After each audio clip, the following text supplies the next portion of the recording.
The problem of the Strait of Hormuz, aggravated by the escalatory steps of the American leadership to block maritime communication with Iranian ports, is impossible without eliminating the root causes of the current crisis and without taking into account the opinion of Tehran. At the same time, understanding the concerns of our Arab friends in Russia jointly with China put forward an alternative draft Security Council resolution on the current situation in the Middle East, including in the context of maritime security. This draft is framed in a concise and balanced manner and is aimed at facilitating the search for a negotiated solution, which is currently being pursued with the assistance of a number of countries, including Pakistan. The document is currently in blue at the Security Council table. We believe that at the present moment, the Council should focus precisely on such objective initiatives that are consistent with its mandate to maintain international peace and security, and we count on the support of all members of the Security Council. I thank you. I thank the distinguished representative of the Russian Federation. I now give the floor to the distinguished representative of China, followed by Kuwait and the European Union.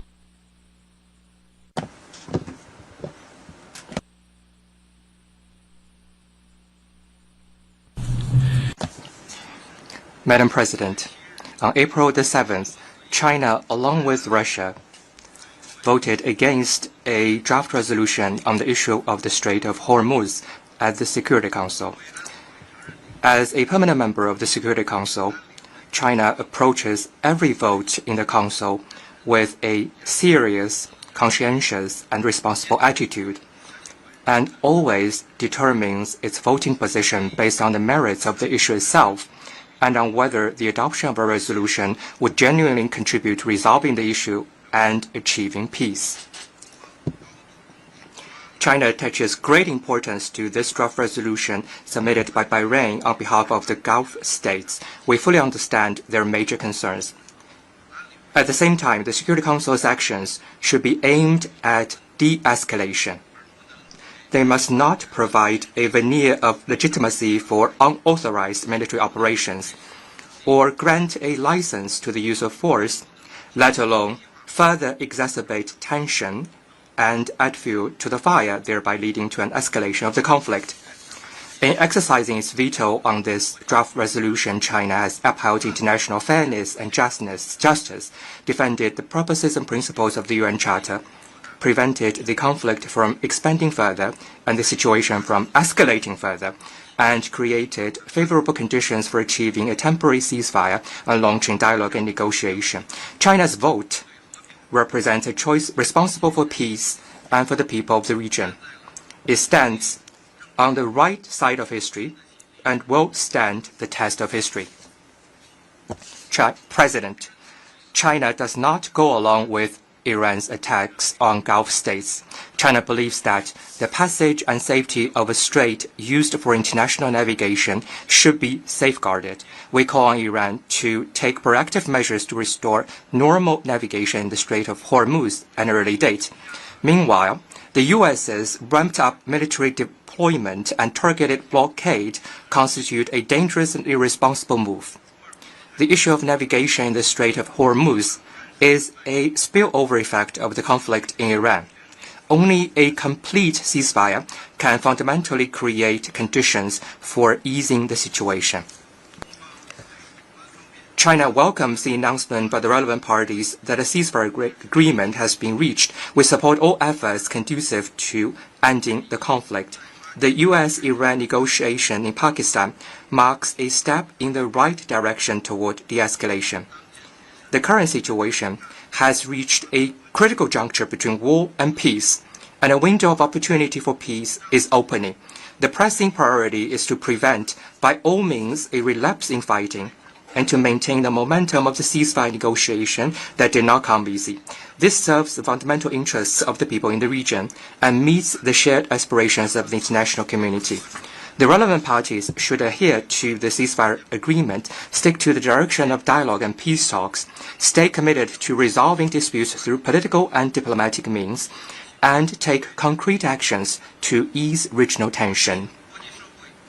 The international community should continue to intensify efforts to promote talks for peace and unequivocally oppose any actions that undermine the ceasefire or escalate confrontation.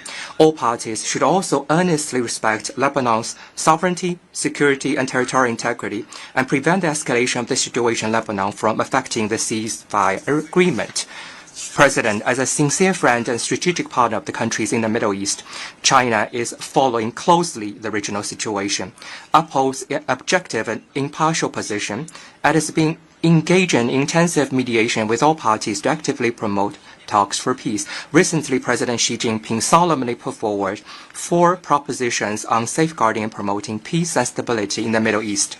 Namely, staying committed to the principle of peaceful coexistence, staying committed to the principle of national sovereignty, staying committed to the principle of the international rule of law, and staying committed to a balanced approach to development and security.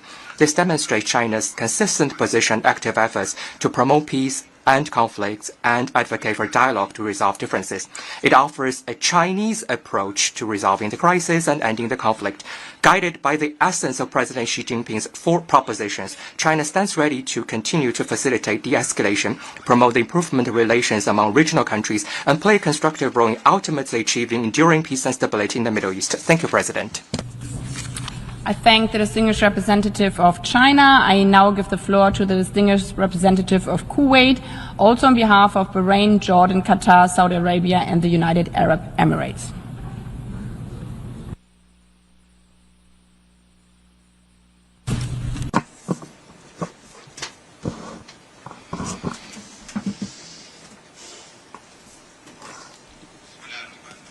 In the name of God, the merciful, the compassionate. Madam President, on behalf of the Kingdom of Bahrain, the United Arab Emirates, the Kingdom of Saudi Arabia, the State of Qatar, the Hashemite Kingdom of Jordan, and my country, the State of Kuwait, I express our appreciation for holding this meeting pursuant to General Assembly Resolution 76/262, following the initiative led by Liechtenstein with broad support from member states.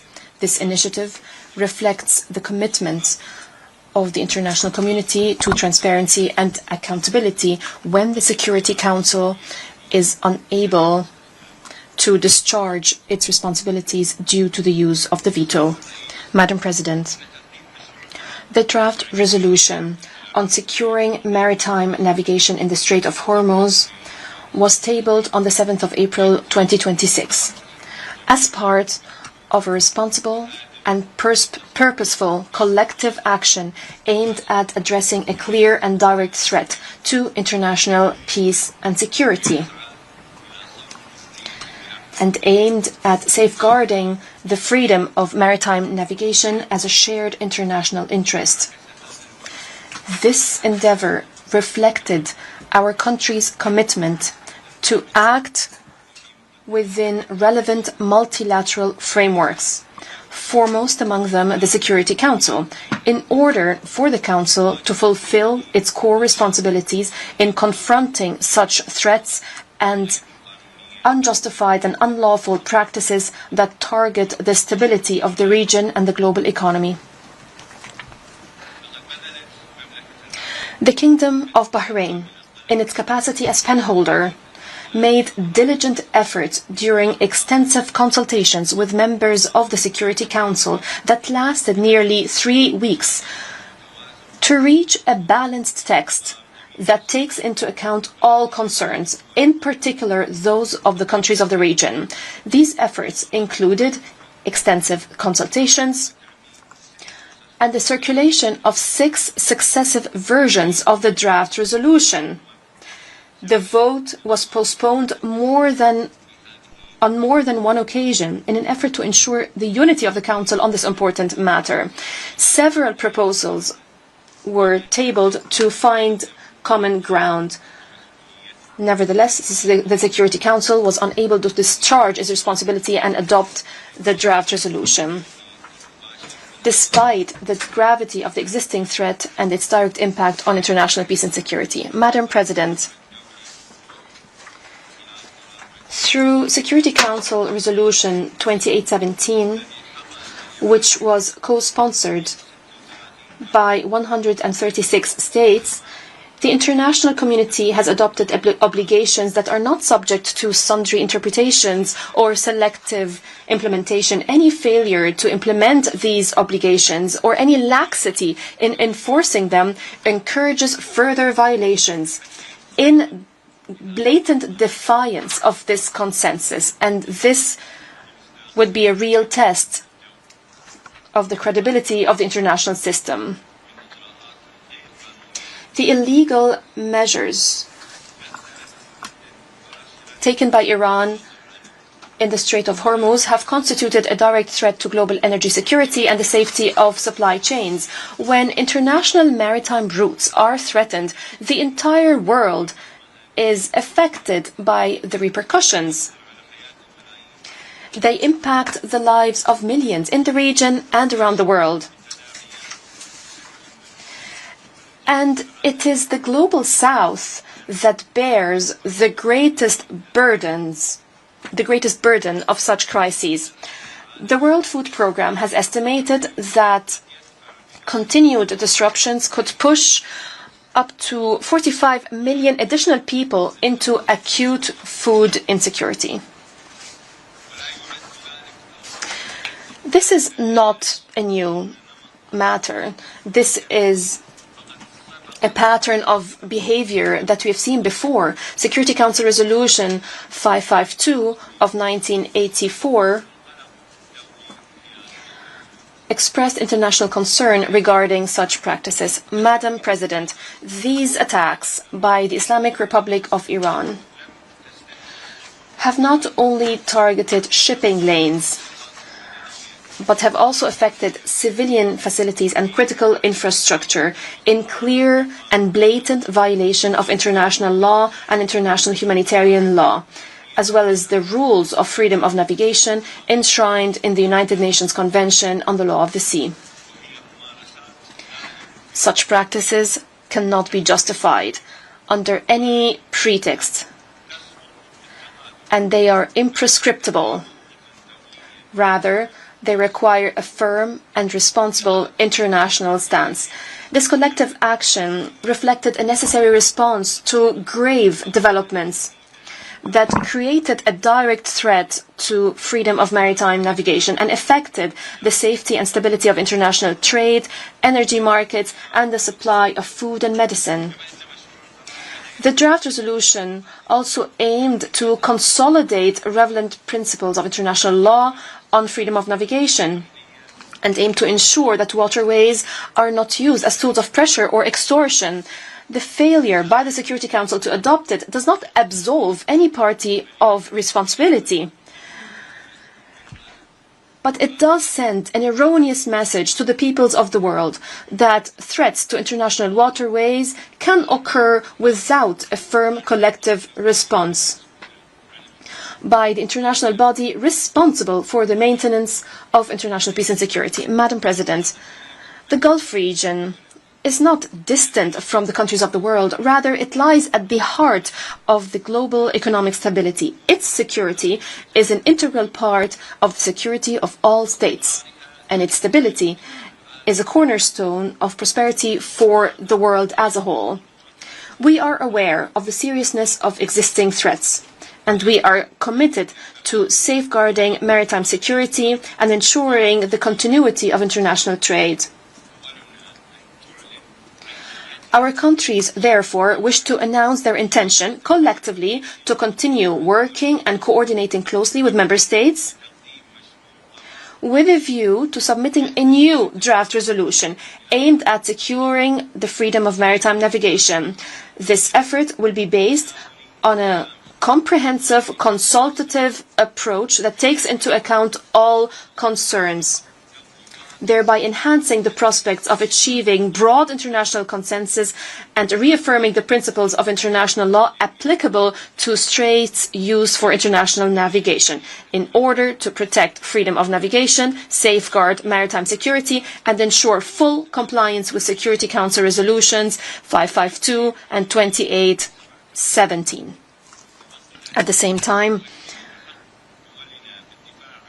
We affirm that the right of our countries to defend their security and sovereignty remains guaranteed under Article 51 of the Charter of the United Nations to address any ongoing threats.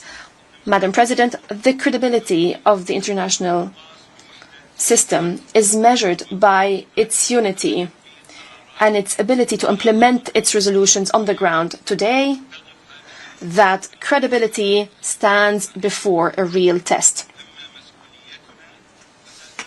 We will continue to uphold our responsibility alongside all those who believe in international law and in the right of peoples to security, stability, and a life of dignity. I thank you, Madam President. I thank the distinguished representative of Kuwait on behalf of Bahrain, Jordan, Qatar, Saudi Arabia, and the United Arab Emirates. I now give the floor to the distinguished representative of the European Union on behalf of the EU and its member states, followed by Singapore and Iceland.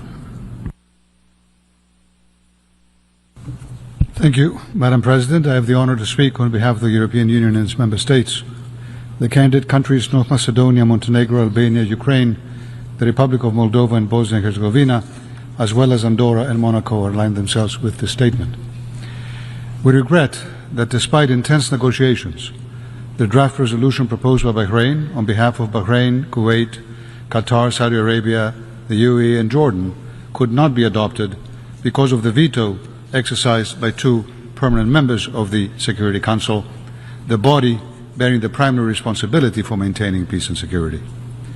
Freedom of navigation and maritime security in the Strait of Hormuz, one of the most critical maritime routes, are essential for the stability of the Middle East, for global trade, for energy and food security, and for other critical supply chains. As we are witnessing today, disruption to its normal functioning carries far-reaching consequences as the security, economic and humanitarian aspects of the crisis spill far beyond the Gulf region. For example, since the onset of the escalation, fertilizer prices increased by 20 to 35% in Latin America and the Caribbean, and global urea prices are up 50% just as Asia enters its rice planting season. This threatens to reduce harvest globally and could drive up to 45 million additional people, as the previous statement indicated, into acute hunger during 2026. This is a global crisis and the most significant humanitarian supply chain disruption since COVID, comparable to the shock caused by Russia's blockade of the Black Sea and the subsequent grain crisis. Any act that threatens safe and free navigation through the Strait of Hormuz is unacceptable. Maritime security, freedom of navigation, and the right of safe free passage through international straits must be respected in line with international law as reflected in the United Nations Convention on the Law of the Sea. It cannot be conditioned by individual states. The European Union welcomes the ceasefire agreed by the United States and Iran and urges for de-escalation and continued dialogue and full respect of international law by all parties, including the principles of the United Nations Charter and international humanitarian law. We commend Pakistan and other regional partners for their efforts and mediation that contributed to this positive outcome. Madam President, we welcome increased coordination among partners to ensure freedom of navigation in the Strait of Hormuz and to consider appropriate measures once the conditions are met. We also welcome the Secretary General's personal engagement in addressing this crisis, including through the appointment of Jean Arnaud as personal envoy for the Middle East, and express our full support for his mandate, as well as for the UN task force set up with the aim to develop mechanisms designed to meet humanitarian needs in the Strait of Hormuz. We urge all involved to fully respect the ceasefire across the region, including in Lebanon, cease all military operations, and fully ensure freedom of navigation in line with international law, with special urgency on the passage of humanitarian goods. UNSC Resolution 2817 should be fully implemented. All parties must comply with international and humanitarian law and protect civilians and civilian infrastructure, UN peacekeepers and humanitarian personnel. In this context, we further call for an urgent cessation of hostilities in Lebanon, which take a heavy toll on civilians. We hope that the first bilateral meeting in decades between Israel and Lebanon may pave the way to a lasting peace between the two countries. To conclude, Madam President, the European Union will continue to engage with partners in the region to contribute to de-escalation and regional stability. Diplomacy is key to resolving all outstanding issues. European Union's High Representative, Kallas, visited the Gulf countries last week, while the President of the European Council, Costa, concluded his visit to the Gulf region yesterday. Parties should continue engaging in good faith in efforts to reach a sustainable agreement on all areas of concern. We stand ready to contribute to all diplomatic efforts in coordination with partners to reduce tensions and to bring about a lasting solution to end the hostilities, prevent Iran from acquiring a nuclear weapon, and put an end to Iran's destabilizing activities, including its ballistic missile program. Thank you, Madam President. I thank the distinguished representative of the European Union on behalf of the EU and its member states. I now give the floor to the distinguished representative of Singapore, also on behalf of Fiji, Malta and Jamaica.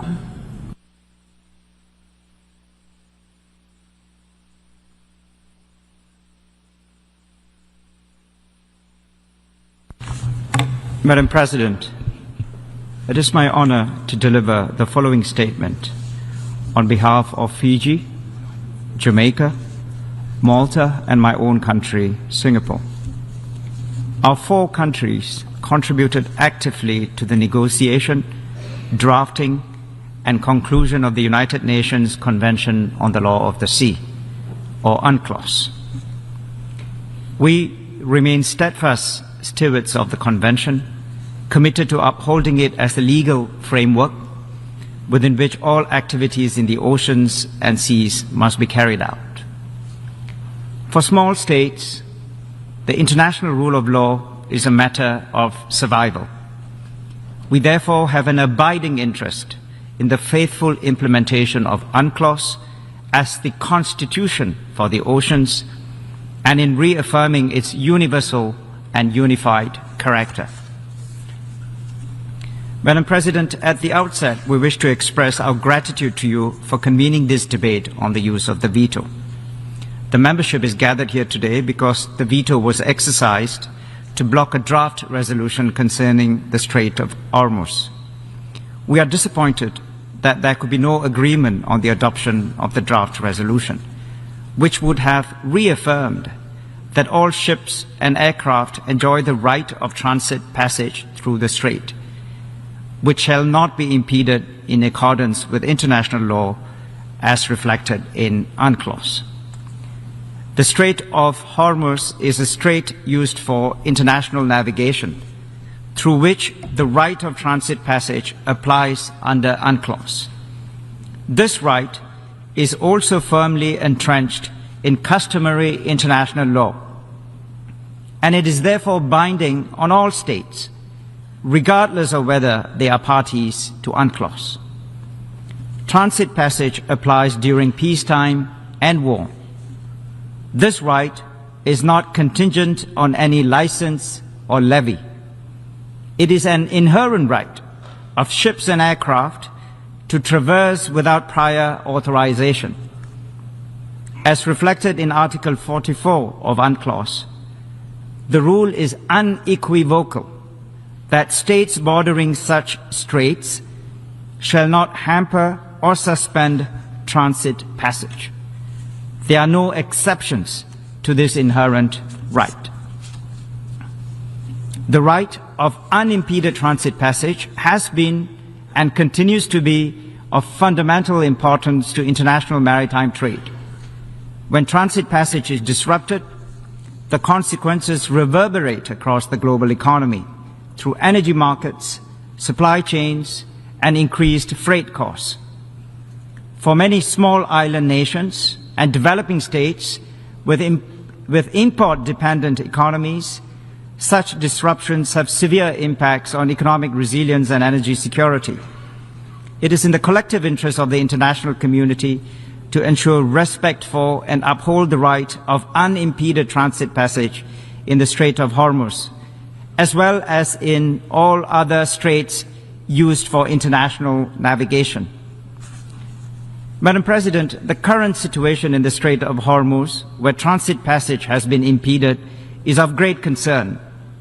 We call on all concerned parties to uphold and respect the right of transit passage, comply with all other applicable obligations under international law, restore safe and unimpeded transit passage in the Strait of Hormuz, and ensure the safety of seafarers and ships. Madam President, please allow me to also make some additional remarks in my national capacity. Singapore had welcomed the announcement of a 2-week ceasefire in the Middle East on the 8th of April 2026. We are encouraged by the steps towards de-escalation and commend the efforts of the mediators, in particular Pakistan. We urge the United States of America and the Islamic Republic of Iran to continue down the path of dialogue and redouble efforts in negotiations that will lead to the permanent end to the conflict and lasting peace and stability in the region. Safe and unimpeded transit passage through the Strait of Hormuz, in accordance with international law and UNCLOS, must be restored. The safety of seafarers and ships must be ensured, and Singapore also endorses the statement to be made later by the Philippines on behalf of ASEAN. Thank you. I thank the distinguished representative of Singapore, also on behalf of Fiji, Malta and Jamaica. I now give the floor to the distinguished representative of Iceland, also on behalf of Finland and Norway, followed by the Philippines and Liechtenstein.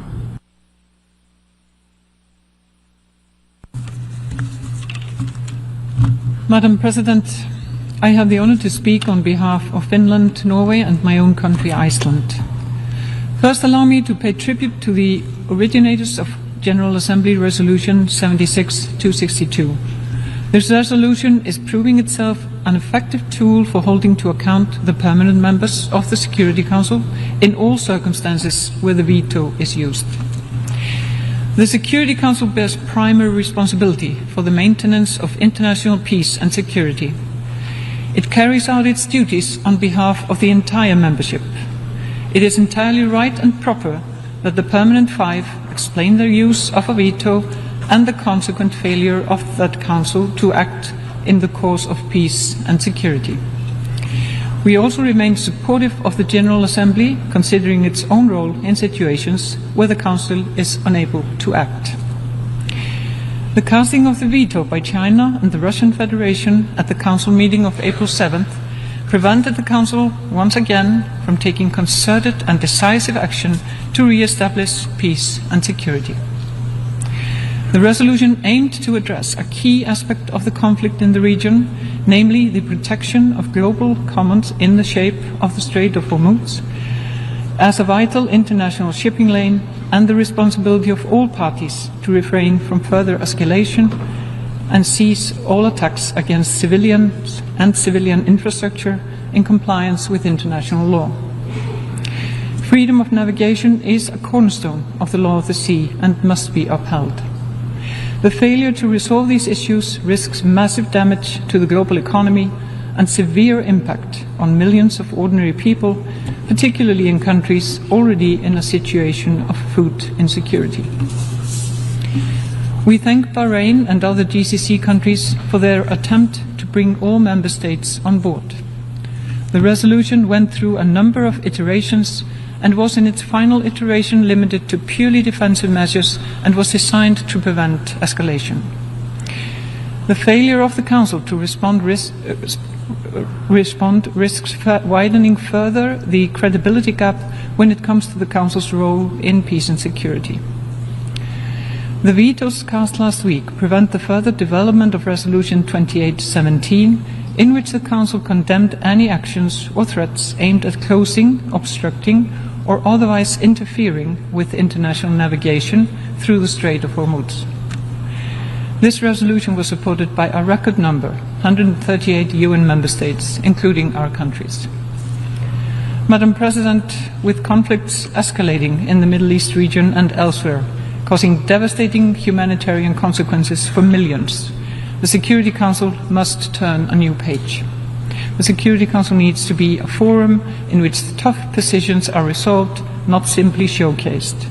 We support the UN's leadership through the Council and by the Secretary General. I thank you.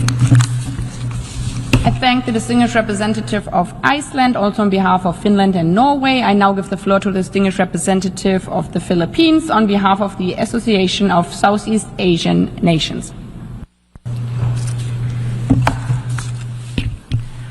Thank you, Madam President. I have the honor to deliver this statement on behalf of the 11 member states of the Association of Southeast Asian Nations: Brunei Darussalam, Cambodia, Indonesia, the Lao People's Democratic Republic, Malaysia, Myanmar, Singapore, Thailand, Timor-Leste, Vietnam, and my own country, the Philippines. ASEAN expresses deep concern over the developments in the Middle East and their implications for regional and global peace and stability. In the ASEAN Foreign Ministers' Statement of 13 April 2026 on the developments in the Middle East, we welcome the announcement of the 2-week ceasefire between the United States of America and the Islamic Republic of Iran on 8 April 2026, and underscore the importance of its full and effective implementation. We reaffirm the importance of maintaining maritime safety and security and upholding freedom of navigation in and over flight above straits used for international navigation, in accordance with international law, including the 1982 UN Convention on the Law of the Sea, and the relevant standards and recommended practices by the International Civil Aviation Organization and the International Maritime Organization. In this regard, we call for the restoration of the safe, unimpeded, and continuous transit passage of vessels and aircraft in the Strait of Hormuz in line with the 1982 UN Convention on the Law of the Sea, as well as for all parties to ensure the safety of seafarers and ships in accordance with the International Convention for the Safety of Life at Sea. We urge the United States of America and the Islamic Republic of Iran to continue negotiations that will lead to the permanent end of the conflict and lasting peace and stability in the region. We commend the efforts of the Islamic Republic of Pakistan and all parties involved for the collaborative efforts in this regard. We call for the full and effective implementation of the ceasefire, aimed at preventing further suffering and loss of lives, ensuring maritime security and freedom of navigation and overflight, especially for merchant, non-combatant vessels and aircraft in accordance with the 1982 UN Convention on the Law of the Sea, minimizing disruption to the flow of energy and essential goods, and mitigating its adverse impact on global economic stability.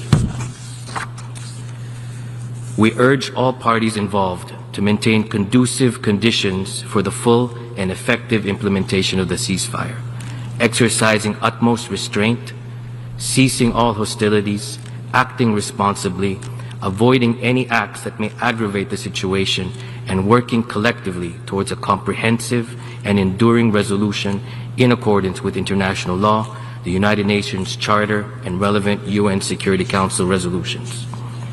We underscore the importance of maintaining regional peace, stability, and prosperity, upholding international law, and promoting earnest dialogue and diplomacy as the primary means of addressing conflicts and tensions, including the need for a complete and immediate cessation of hostilities across all fronts in the Middle East.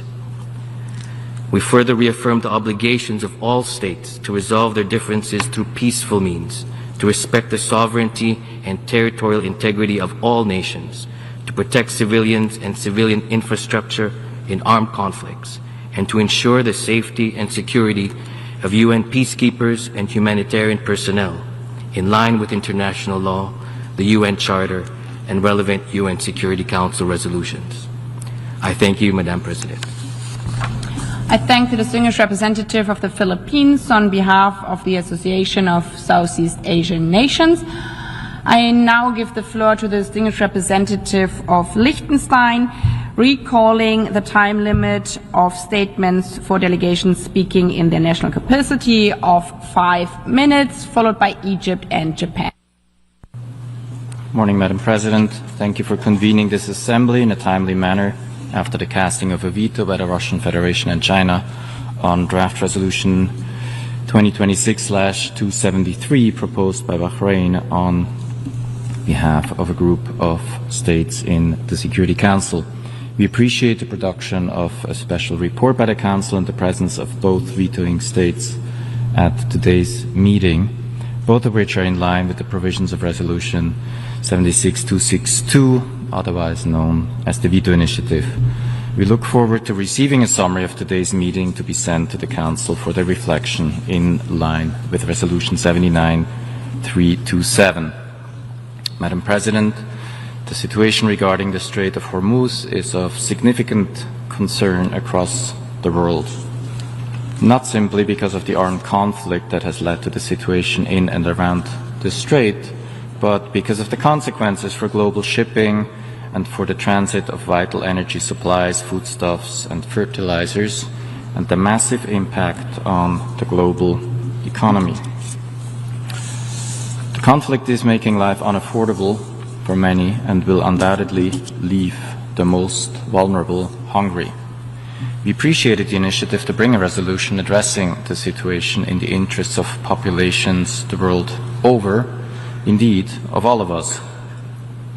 We also appreciate the efforts by the drafters to listen to Council members with concerns over the text, while this has unfortunately not resulted in a resolution that was able to be adopted by the Council. It is important that measures taken by the Council are commensurate with the threats they are meant to address, including through appropriate temporal and geographical limitations. We also note in this context that the draft did contain some ambiguity, in particular with respect to the chapter under which the Council is deriving its legal authority for the measures contained in the text. A more general problem with respect to the drafting of Council resolutions. We encourage all drafters of such texts to specify under which chapter they intend the Council to act. Madam President, today we find ourselves in a different situation to when the draft was vetoed. Liechtenstein thanks Pakistan and all other states who have worked towards the ceasefire deal between the United States and the Islamic Republic of Iran and urges for its full and complete implementation and the conclusion of a lasting peace agreement. We note that Israel has announced it will enter talks with Lebanon and urge negotiations in good faith on the basis of the aforementioned ceasefire. We also thank the Secretary General for the nomination of Jean Arnaud as his personal envoy on the Middle East conflict and its consequences, and express our full support for his work. Madam President, this is a situation where the world rightfully expects action by the political organs of the United Nations. We have listened carefully to the comments offered by Kuwait this morning and look forward to further steps to present a resolution echoing also the call that you yourself have made this morning. I thank you, Madam President. I thank the distinguished representative of Liechtenstein. Now I give the floor to the distinguished representative of Egypt, followed by Japan and Austria.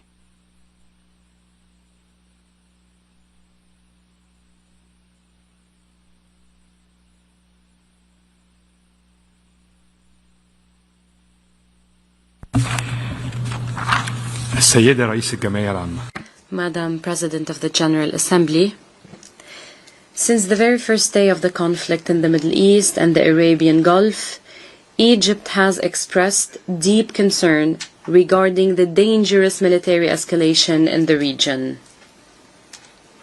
It has warned of the looming threat that this escalation poses, namely the expansion of the conflict causing instability and total chaos, thereby endangering regional and international peace and security.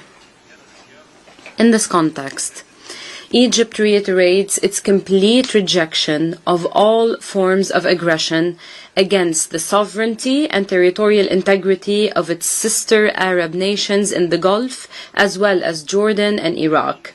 We condemn these unacceptable and unjustifiable acts of aggression. We also stress our full solidarity with sister Arab states and our unwavering support for them in the face of any threat to their security and stability.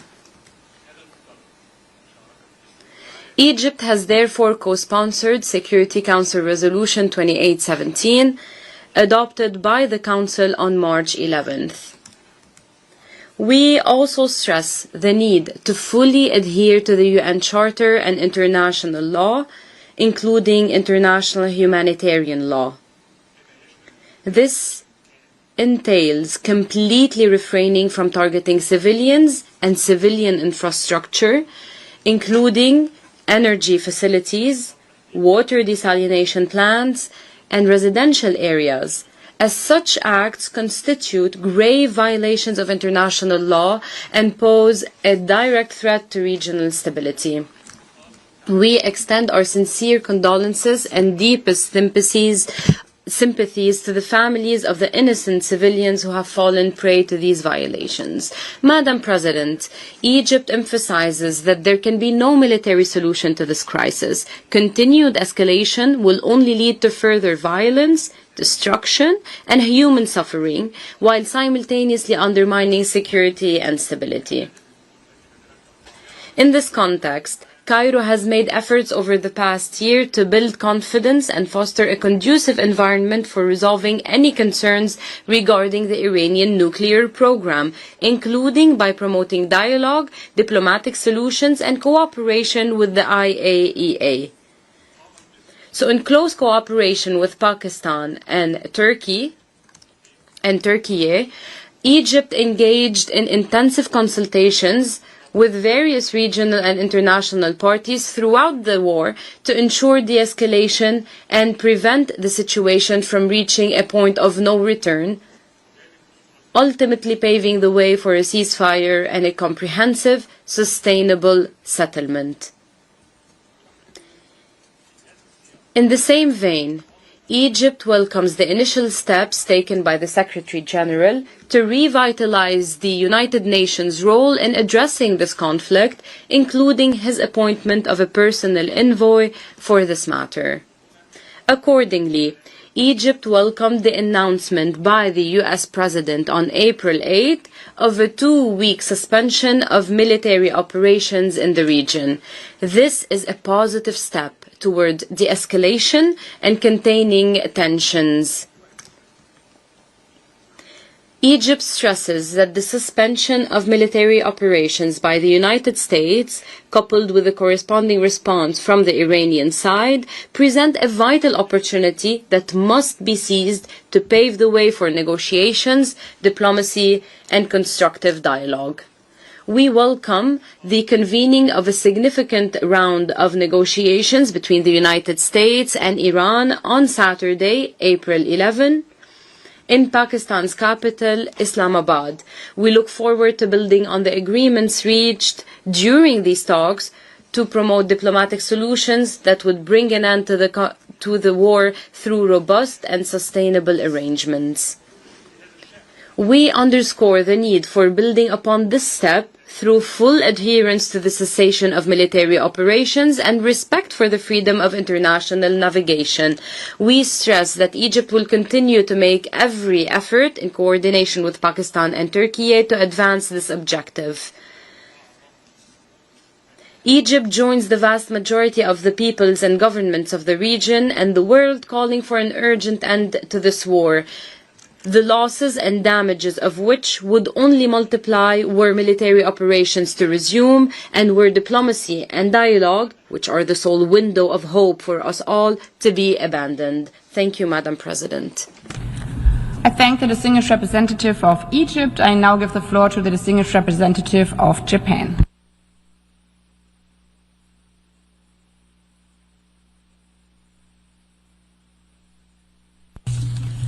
Thank you, Madam President.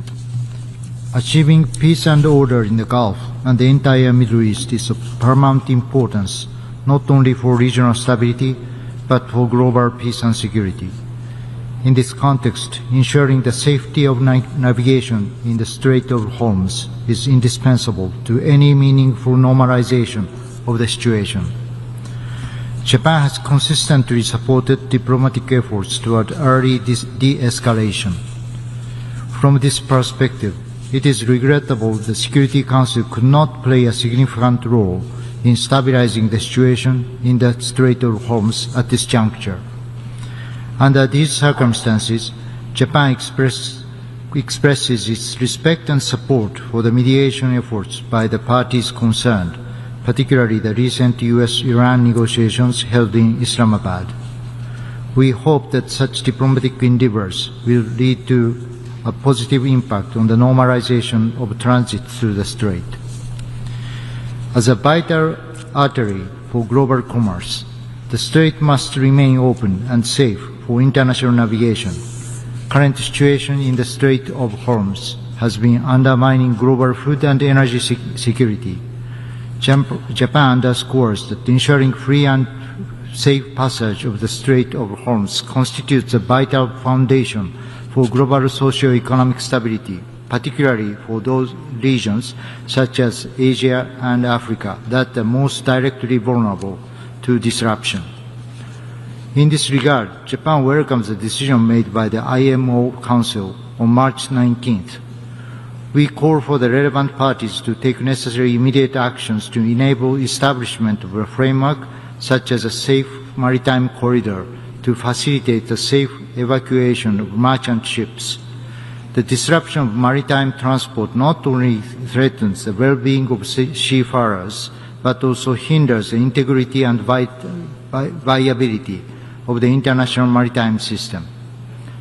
For our part, Japan recently hosted a summit meeting to call for a new framework called Partnership on Wide Energy and Resource Resilience Asia, Power Asia, to cooperate in emergency responses through financing the procurement of crude oil, petroleum products, and maintaining supply chains in Asia, as well as in structural responses such as establishing stockpiling and release system. In conclusion, we call for further diplomatic efforts by member states to restore safe international navigation through the Strait of Hormuz in accordance with international law, as reaffirmed in Security Council Resolution 2870. Madam President, Excellencies, colleagues, we gather here today because once again Council action was blocked by the exercise of the veto by 2 permanent members of the United Nations Security Council. Austria regrets that a matter of profound global consequence went unanswered by the Council. Colleagues, even as a landlocked country, Austria is acutely aware of the importance of maritime security and respect for the rule of law at sea. The legal situation is crystal clear. As a strait used for international navigation and connecting 2 parts of the high seas, all ships enjoy the right to continuous and expeditious passage through the Strait of Hormuz, according to Article 38 of UNCLOS, and also according to customary international law. This right cannot be suspended unilaterally and continues to apply in times of armed conflict. The unilateral blockade of or restrictions to freedom of navigation in the Strait of Hormuz have severe consequences for food and energy security across the world, as many have said before. This threatens to destabilize the global economy, and it risks pushing the most vulnerable countries to the brink of famine. Millions will suffer if this situation remains unaddressed. Madam President, any unilateral actions restricting the freedom of navigation in the Strait of Hormuz or other international straits are therefore completely unacceptable. Austria strongly calls for the freedom of navigation through the Strait of Hormuz to be swiftly restored. We welcome the Secretary General's initiative on fertilizer exports as a pragmatic first step. But let us be clear, we welcome it, but pragmatic workarounds are not a substitute for the rule of law. Iran's international obligations remain untouched by such an initiative.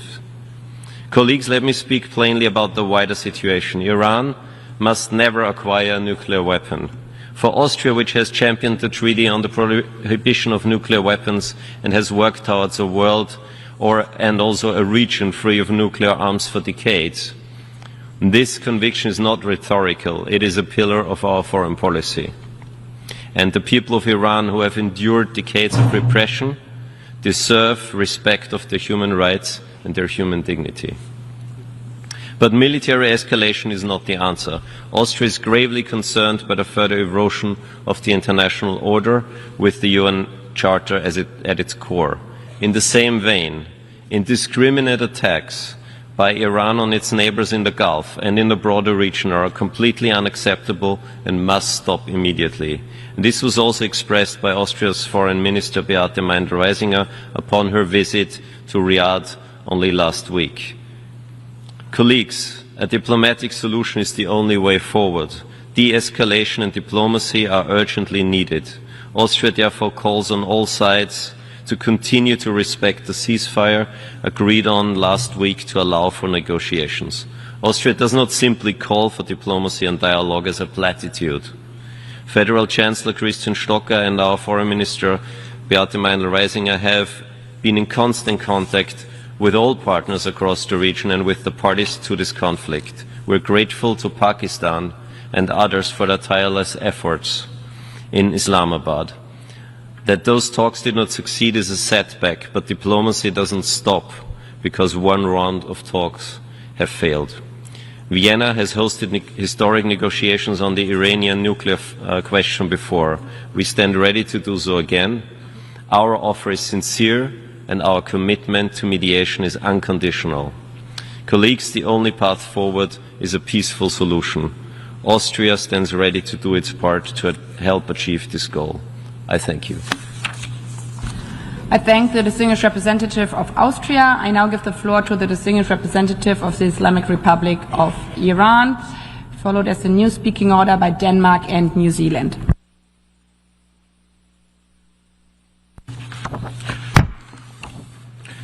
In the name of God, the compassionate and merciful, Madam President, before delivering my statement, I would like to express Iran's strong objection and serious concerns regarding the biased and one-sided statement delivered by Your Excellency in the capacity of the President of General Assembly, which by departing from the mandate and institutional responsibilities of that office overlooked the root causes of the situation and made unfounded allegations against a member state. It is a well-established principle grounded in the spirit of the Charter of the United Nations and the rule of procedures of the General Assembly that the holder of this office must exercise a strict impartiality and refrain from adopting positions that could compromise the neutrality and credibility of the General Assembly. Madam President, the vetoes cast by China and Russia were timely, justified and necessary. During the Council meeting, my delegation made clear that the text was one-sided and ignored the root causes of the crisis, the illegal and savage war of aggression by the United States and Israel against Iran on 28 February. Its adoption would have set a dangerous precedent, eroding the sovereign rights of the coastal states, undermining the UN Charter and increasing the risk of escalation. Madam President, recent U.S. unlawful actions, including efforts to impose a naval blockade in the Strait of Hormuz, further demonstrate the flawed logic behind the draft. These unlawful measures escalate tensions and threaten both maritime security and international trade. Against this backdrop, I wish to mark the following points. First, the Islamic Republic of Iran, as a responsible state committed to the United Nations Charter and the international law, has consistently upheld freedom of navigation and maritime security in the Persian Gulf, the Strait of Hormuz, and the Gulf of Oman. For decades, Iran has fulfilled its responsibilities in good faith as a coastal state of the Strait of Hormuz, ensuring security and safeguarding freedom of navigation. Iran, in accordance with international law, has implemented necessary and precautionary measures to ensure the safety and security of navigation through the Strait of Hormuz. These measures are designed to facilitate the continuous and safe passage of vessels while preventing the exploitation of this waterway for hostile or military purposes by aggressors and their affiliates. Second, the imposition of the maritime blockade announced by the United States constitutes a grave violation of the sovereignty and territorial integrity of Iran. This unlawful action is a flagrant breach of the prohibition on the threat or use of force enshrined in Article 2 and constitutes a clear act of aggression under international law. By seeking to obstruct maritime traffic and from Iranian ports, the United States unlawfully interferes with the exercise of sovereign rights of the Islamic Republic of Iran and infringe upon the rights of the third states on lawful maritime commerce under international law. The United States must bear full responsibility for this internationally wrongful act for any consequences arising therefrom, including the impact on the regional and international peace and security. The realization of principles of freedom of navigation and maritime safety in the Persian Gulf and the Sea of Oman, particularly in the Strait of Hormuz, which lies within the territorial seas of its coastal states, is only possible through full respect for the sovereignty and sovereign rights of those coastal states. As such, sustainable stability in the Strait of Hormuz and in the region can only be achieved through the cessation of aggression and the full respect for Iran's legitimate right and interest. Third, over the past 40 days of the United States and Israeli regime war of aggression against Iran, the aggressors have crossed every legal, moral, and humanitarian boundary.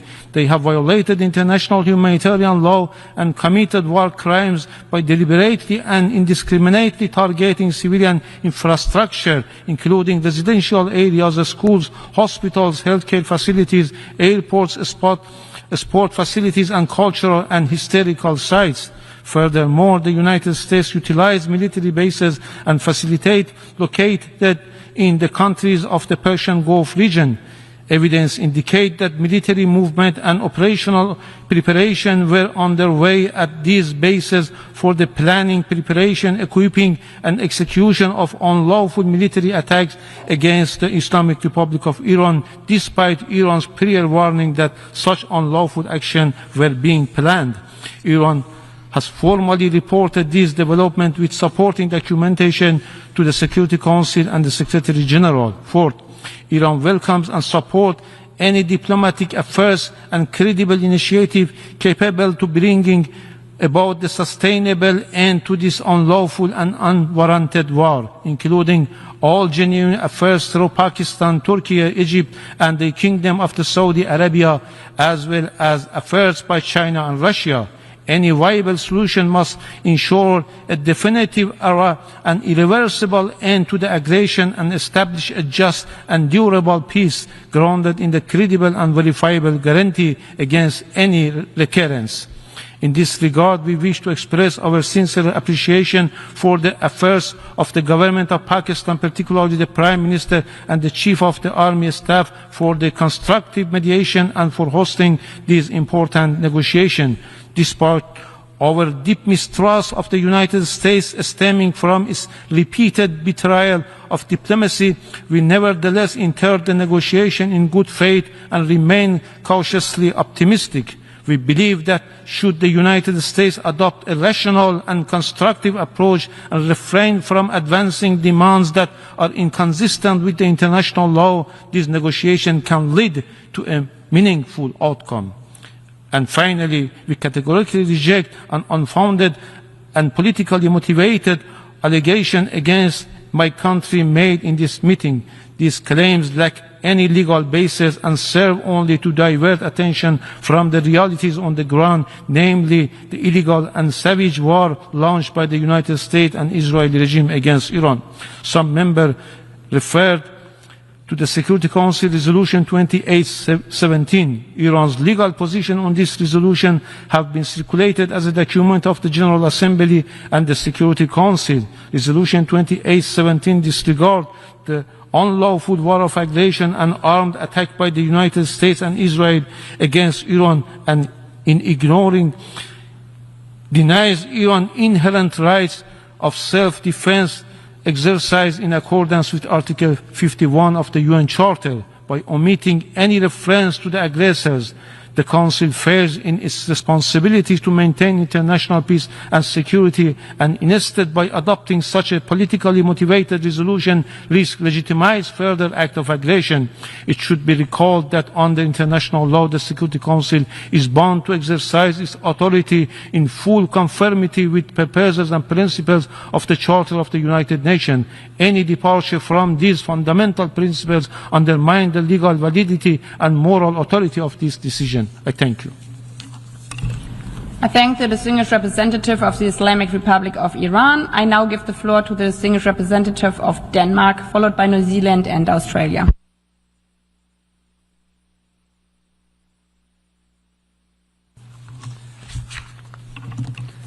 Madam President, thank you for convening today's debate. It is vital that when the Security Council is silenced by the use of the veto, the United Nations as a whole is not. In this fragile moment for global affairs, the international community, including through the General Assembly, must let its collective voice be heard. Denmark strongly regrets that in the face of mounting escalation across the Middle East, the Security Council was unable to act due to the use of the veto by 2 permanent members.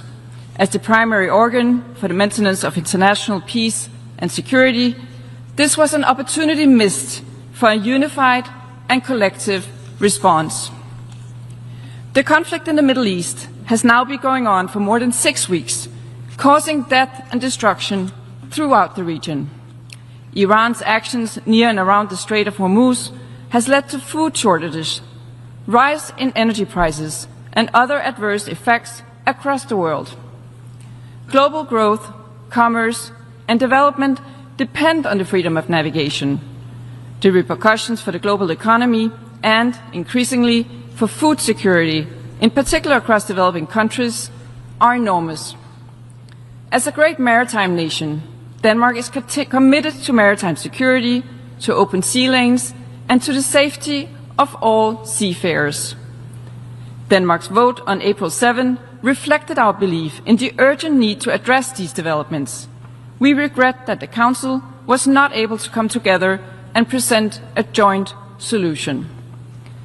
Madam President, we welcome the 2-week ceasefire between the United States and Iran and thank Pakistan and all parties involved for facilitating this important agreement.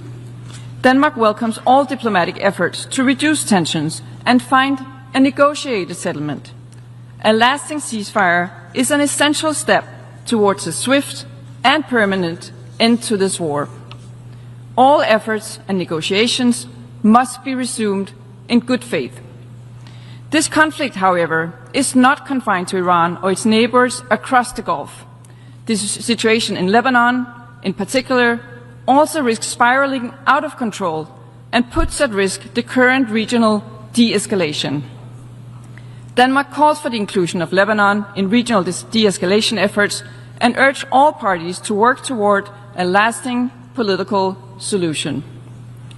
It is crucial to protect civilian populations and critical infrastructure across the region. De-escalation and respect for international law, including international humanitarian law, remain as important as ever. These international rules were agreed upon after brutal lessons learned from war and devastation. All parties must keep these lessons in mind and abide by these important legal guardrails. Madam President, many aspects of this conflict have sent shockwaves across the globe. This is particularly true for the closure of the Strait of Hormuz, caused by Iran's actions. This closure is not only a disruption, but a dangerous escalation measured in lives and livelihoods lost. It is vital to ensure freedom of navigation in the Strait of Hormuz. Denmark stands ready, with our international partners, to contribute to this end. We thank the United Kingdom and France for their efforts to advance this vital work. Madam President, in closing, in today's interconnected world, conflict is rarely, if ever, contained to where it began. Its effects ripple across the globe, impacting countries and sectors seemingly far removed. This is the reality we're facing in the Middle East. This too must be the lens through which we find our solutions. We call on all parties to respect Security Council Resolution 2817, and we urge all to respect and abide by the Council's decisions. Denmark remains committed to safeguarding peace, security and stability in the Middle East. Thank you. I thank the distinguished representative of Denmark. I now give the floor to the distinguished representative of of New Zealand.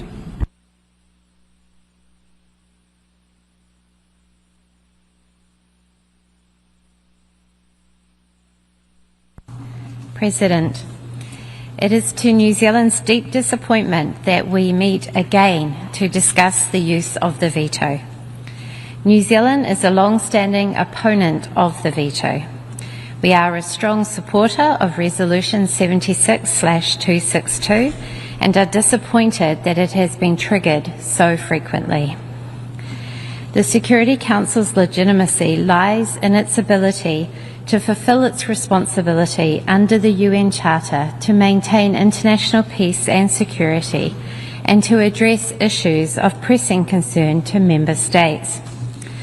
When a resolution is blocked through the use of the veto, the Council is deprived of that ability and its effectiveness and credibility are undermined.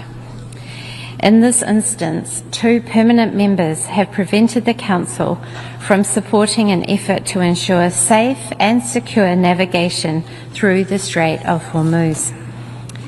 The closure of the strait is deeply damaging not only to supply chains, but energy markets and food security, and is causing suffering around the world, especially among the world's most vulnerable. The resolution in question also contained important affirmations of navigational rights and freedoms. These are cornerstones of global security and prosperity that benefit every country. New Zealand was pleased to co-sponsor Resolution 2817 last month, one of a record number of member states, which reaffirmed the important concepts of freedom of navigation and maritime security. We welcome the continued efforts by Bahrain and the international community to restore safe passage to the Strait of Hormuz. As reaffirmed in Resolution 2817 and by the International Maritime Organization Council, the exercise of navigational rights and freedoms by merchant and commercial vessels in accordance with international law must be respected. We were therefore disappointed that the Council could not adopt the resolution last week. We particularly regret that, in this instance, the 2 permanent members who exercised the veto did so despite extensive efforts by the resolution's proponents to revise the text to accommodate the concerns of member states. New Zealand strongly reiterates the importance of ensuring that all ships and aircraft can exercise their right of transit passage through the Strait of Hormuz without interference in accordance with international law as reflected in UNCLOS. New Zealand remains deeply concerned about this conflict. Civilians and the global economy are being directly affected. It is critical that all parties uphold their commitment to the ceasefire and work to find an urgent diplomatic solution. Thank you. I thank the distinguished representative of New Zealand. I now give the floor to the distinguished representative of Australia, followed by Vietnam and Ireland.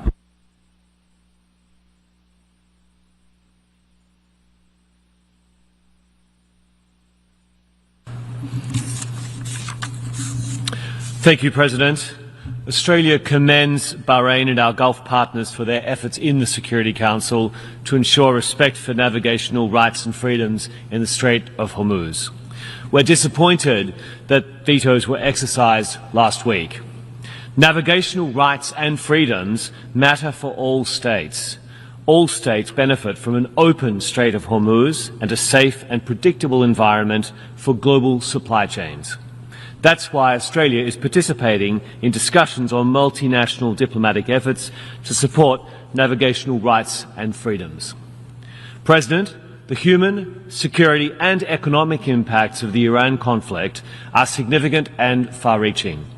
We condemn the indiscriminate attacks inflicted by Iran and its proxies across the Middle East, including against civilians, civilian infrastructure and commercial vessels. We welcome all efforts towards a de-escalation, including the ceasefire announced last week between the United States, Israel and Iran. Australia urges all parties to uphold the ceasefire in full. Negotiations must continue towards a resolution of the conflict, which will support a reopening of the Strait. The human cost and global economic impact of this conflict is mounting. The warnings, including this week from the IMF, are dire. We are seeing unprecedented shocks to global energy, fertilizer and petrochemical supplies, with immediate and long-lasting consequences reverberating around the world. In our region, Pacific Island countries are uniquely exposed to price volatility, supply chain disruptions and fuel shortages. More broadly, the World Food Programme has warned that Iran's actions in the Strait could push a further 45 million people into extreme hunger by June. The world's most vulnerable are most at risk.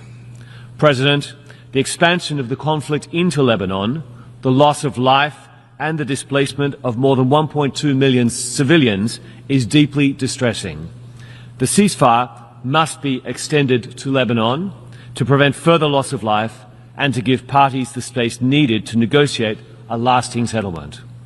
President, Australia repeats its call for all parties across the region to uphold international humanitarian law and for civilians to be protected and to cease any attacks that deliberately threaten the safety and security of humanitarian personnel.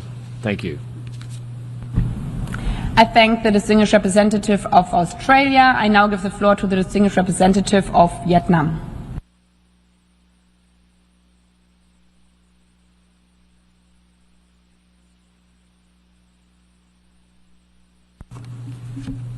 Madam President, Vietnam aligns itself with the statement delivered by the Philippines on behalf of ASEAN and wishes to highlight ASEAN's strong interest in the situation in the Middle East, marked by two special foreign ministers meeting and the minister's statement.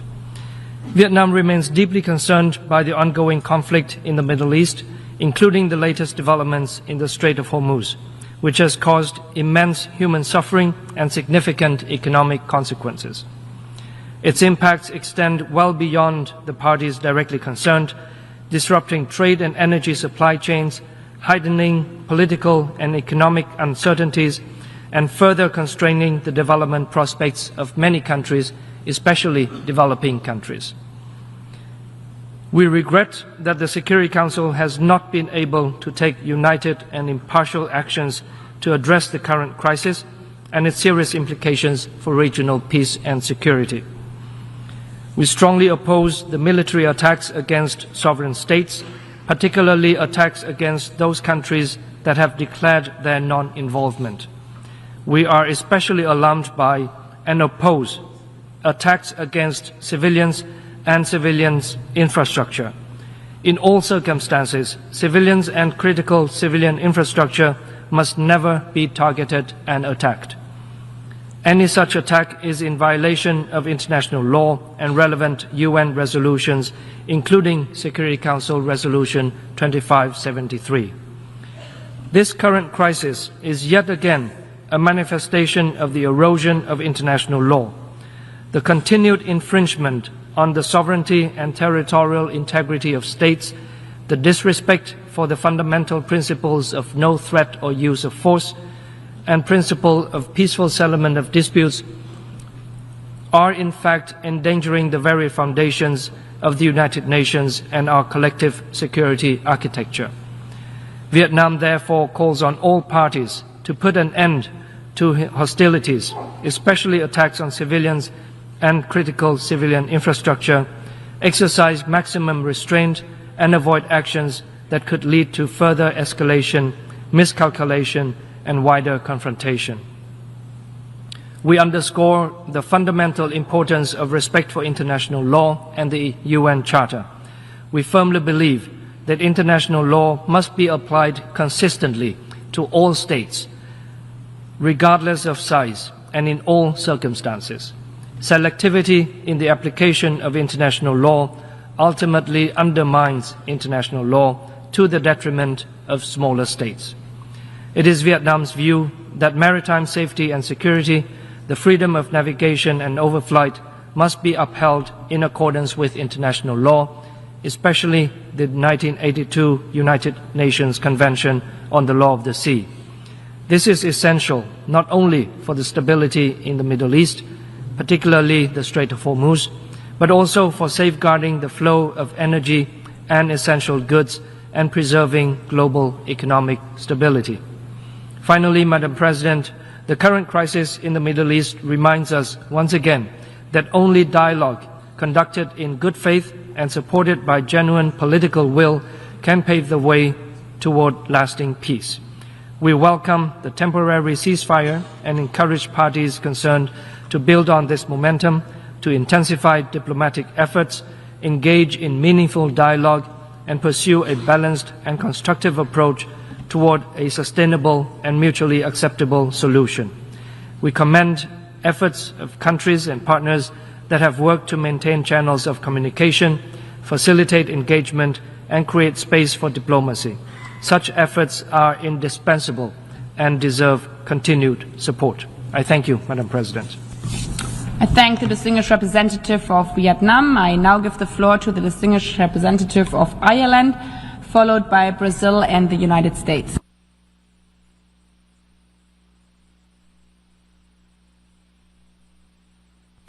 President, Ireland aligns itself with the statement of the European Union. It is deeply regrettable that last week the Security Council was unable to agree a resolution on the critical issue of the closure of the Strait of Hormuz to shipping. We would like to acknowledge the efforts undertaken by Bahrain to reach consensus on this important matter. We remain deeply concerned about the situation in the Middle East, including the continued restrictions on lawful transit passage and freedom of navigation near and in the Strait of Hormuz.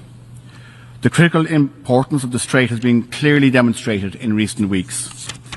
While the most immediate impact has been on states in the region, the reverberations have been felt across the world as trade of essential commodities and important supply chains have been severely disrupted. This disruption has a direct humanitarian, security and economic impact across the globe. It is likely that it will impact most heavily on the poorest and most vulnerable communities in relation to both energy and food security and hunger.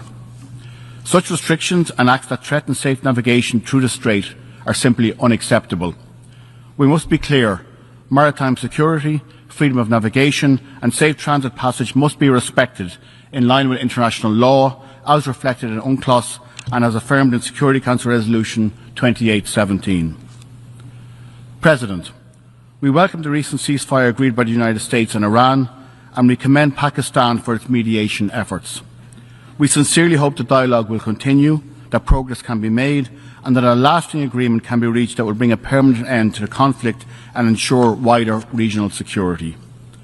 We continue to call for dialogue and diplomacy and for all parties to uphold international law, including the protection of civilians. We remain deeply concerned about the broader humanitarian and security situation in the Middle East. The situation in Lebanon is particularly concerning. We deeply regret that Israel has not extended a ceasefire to Lebanon. We have been clear in our condemnation of both Hezbollah's attacks on Israel and Israel's wholly disproportionate response. We urge Israel to halt its military operations and to allow the Lebanese armed forces to assert their role in providing security for Lebanon and the Lebanese people. We welcome the announcement of discussions between Israel and Lebanon, and we encourage the parties to seek a diplomatic solution. We stridently condemn all attacks against UNIFIL personnel. Finally, we must note our grave concern about the dire humanitarian situation in Gaza. We call on Israel to immediately remove restrictions on aid access and facilitate essential supplies and services to reach people across the Gaza Strip.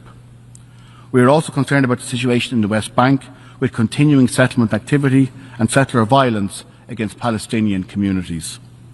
Ordinary civilians continue to suffer the consequences of conflict and instability across the Middle East, with spillover effects across the globe. President, in spite of the challenges we face, we continue to believe that the UN and the multilateral system is fundamental to the delivery of peace and security for the Middle East. We hope that the Security Council will return to this matter in due course and provide the impetus for peace, lasting peace across the region. I thank you. I thank the distinguished representative of Ireland. I now give the floor to the distinguished representative of Brazil.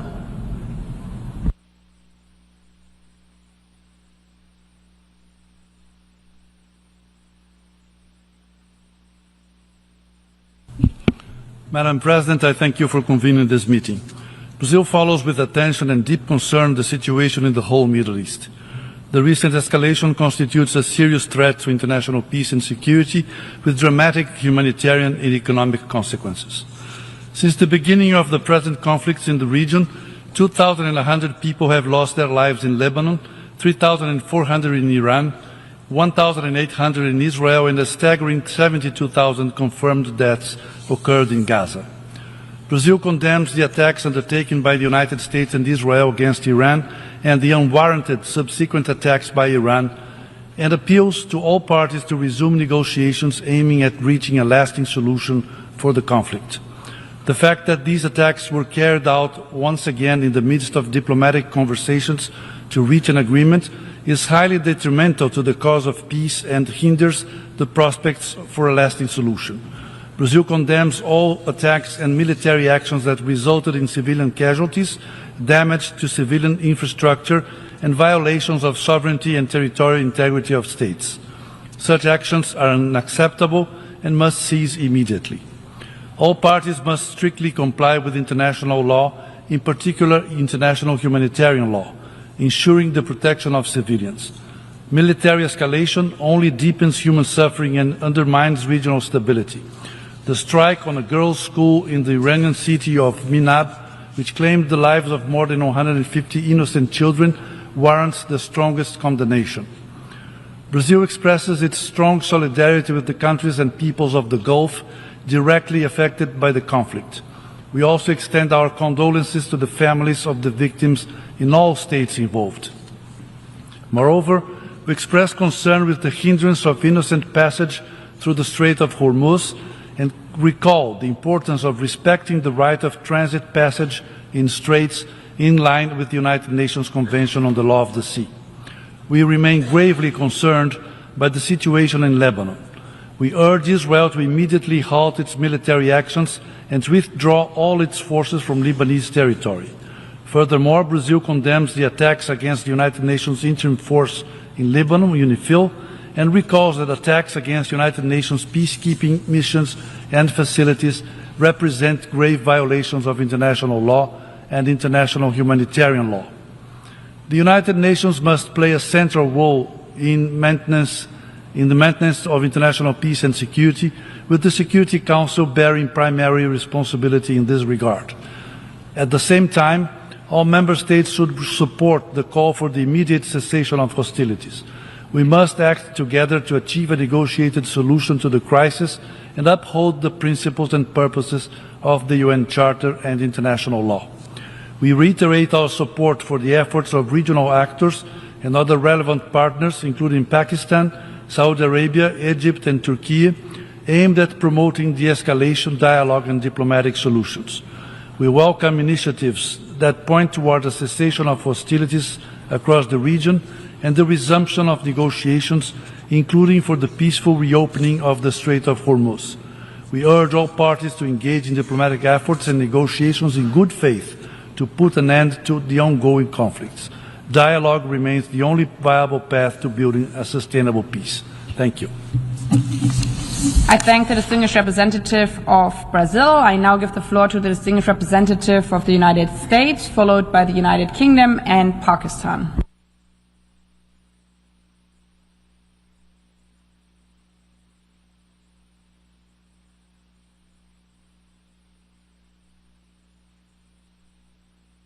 Thank you, Madam President. Colleagues, we are in a time in history that is a time for choosing. And the American people have been very clear. We stand with, and we have stood with, Bahrain and the rest of the people of the Gulf and our allies in the Middle East during this time of reckoning. Unfortunately, Russia and China have chosen to oppose them, even as Iranian missiles rained down on Gulf cities and civilian infrastructure. Colleagues, the decision of Russia and China to veto a draft resolution that sought to protect freedom of navigation and maritime security in and around the Strait of Hormuz was truly unfortunate. They deliberately chose to turn a blind eye, and worse, chose to permit Iran's attacks on its neighbors, its terror against its own people, and its death grip that it's attempting to place on the global economy. The Council resolution submitted by the Kingdom of Bahrain last week was not unreasonable. They engaged every country on the Security Council. They took their input and their thoughts and reflections on board. It was a simple resolution drafted by and for the region that Iran must stop attacking civilian shipping and the neighboring states in the Gulf and stop threatening its neighbors and stop threatening the freedom of navigation in the Strait of Hormuz. Colleagues, 47 years ago, Iran took Americans hostage as its opening act of its new regime. This year, it's tried to take each of your economies hostage.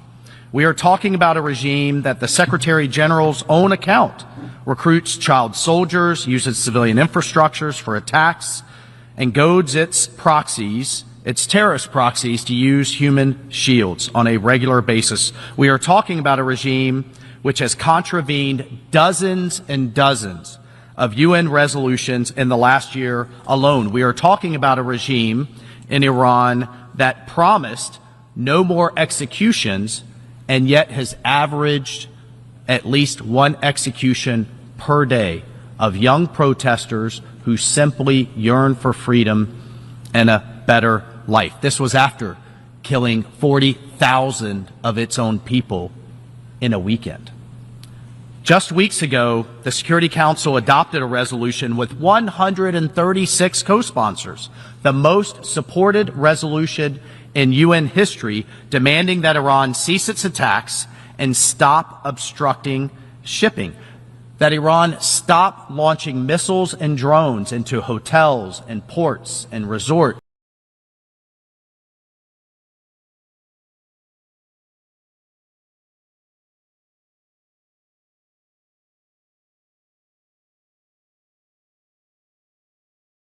and airports, and attacking its neighbors in their civilian homes and neighborhoods.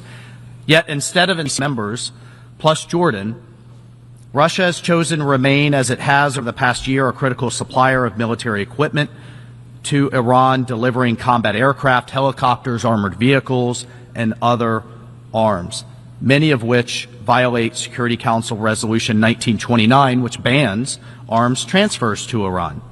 Iran likewise has supplied Russia with hundreds of attack drones and technology for its use in Ukraine. Meanwhile, China has for years imported over 90% of Iran's illicit oil, and both countries persist in their efforts to obstruct the Security Council's work to implement the sanctions measures that were snapped back into place by an overwhelming vote in the Council last September. The measures required all member states of the United Nations to be implementing an arms embargo against Iran, banning the transfer and trade of missile technology, freezing relevant financial assets, measures designed to address the threat posed by Iran's nuclear, missile, and conventional arms programs. All of these things were snapped back into place, and the world is obligated to enforce those measures. As we've noted before, and as I noted in my opening, the world has a time for choosing. There are certainly better partners than this genocidal regime in Iran. We, the United States, have chosen to stand with our Gulf allies, both in the region and here in this body. Instead, others vetoed this resolution and have chosen to shield the world's leading state sponsor of terrorism. Madam President, colleagues, let me reiterate what I said to the Security Council last week. In the days since this draft resolution was vetoed, as critical shipments have been delayed, as fertilizer has failed to reach countries in Africa and South Asia that need it for planting season, as vulnerable populations have faced food insecurity, it is clear who chose obstruction over responsibility. As we speak, humanitarian operations are being disrupted because aid, humanitarian aid, life-saving aid, has not been able to safely transit the strait. So I want to reiterate two simple messages from the United States, from the American people, to the members of this assembly. First, the United States stands firmly with our partners in the Middle East and around the world. Second, the Strait of Hormuz, as are all straits around the world, the Strait of Gibraltar, the Bering Strait, the Straits of Malacca, as international waterways are too vital to be choked, to be mined, to be weaponized, and held hostage by the likes of the Iranian regime. Nevertheless, even in the face of Iran's attempted extortion and obstruction, we will continue to work so that food aid, fertilizer, energy, commercial goods can flow once again through this vital waterway, free from attack, threats, mining, or extortion. And let me be clear, the United States will continue to act with partners whenever possible to ensure that outcome so that the world is ultimately safer, stronger, and more prosperous. I thank you, Madam President. I thank the distinguished representative of the United States. I now give the floor to the distinguished representative of the United Kingdom.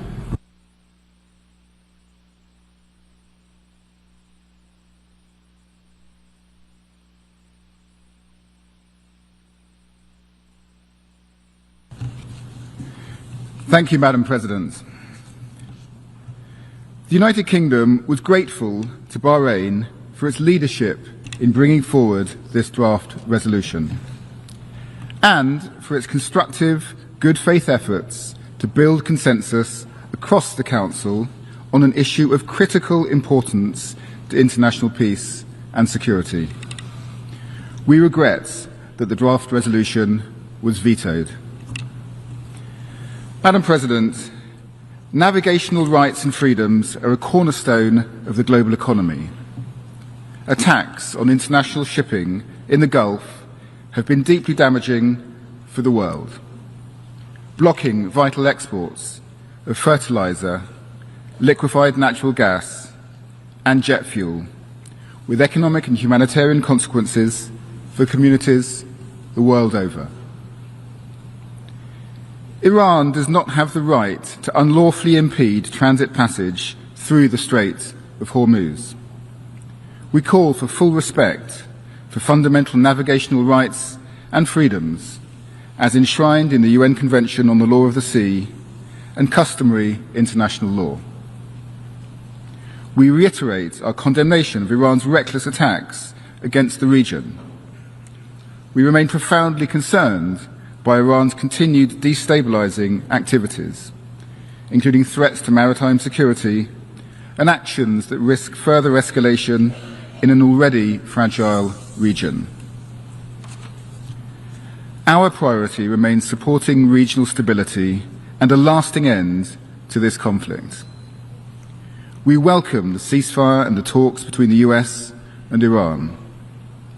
We will continue to work with all partners to encourage a lasting and sustainable resolution to the conflict and the full, immediate and unconditional reopening of the Strait of Hormuz, including the rejection of tolls on vessels which seek to pass through. The United Kingdom has already convened more than 40 countries who share our aim to restore navigational rights and freedoms. Tomorrow, the UK and France will co-host a leader-level summit to advance a coordinated, independent, multinational plan to safeguard international shipping when the conflict ends. Russia and China's vetoes do not diminish the importance of this issue, nor our collective responsibility to address it. We will continue to work in the Security Council and beyond to support long-term stability in the region and the maintenance of international peace and security. And I thank you. I thank the distinguished representative of the United Kingdom. I now give the floor to the distinguished representative of Portugal, followed by Switzerland and Czechia.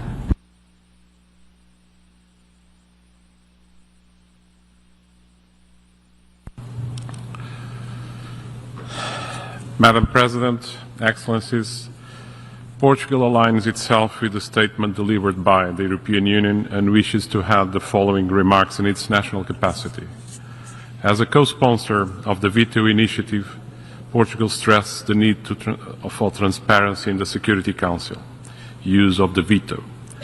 We regret that the Security Council was prevented again to act under the current item agenda.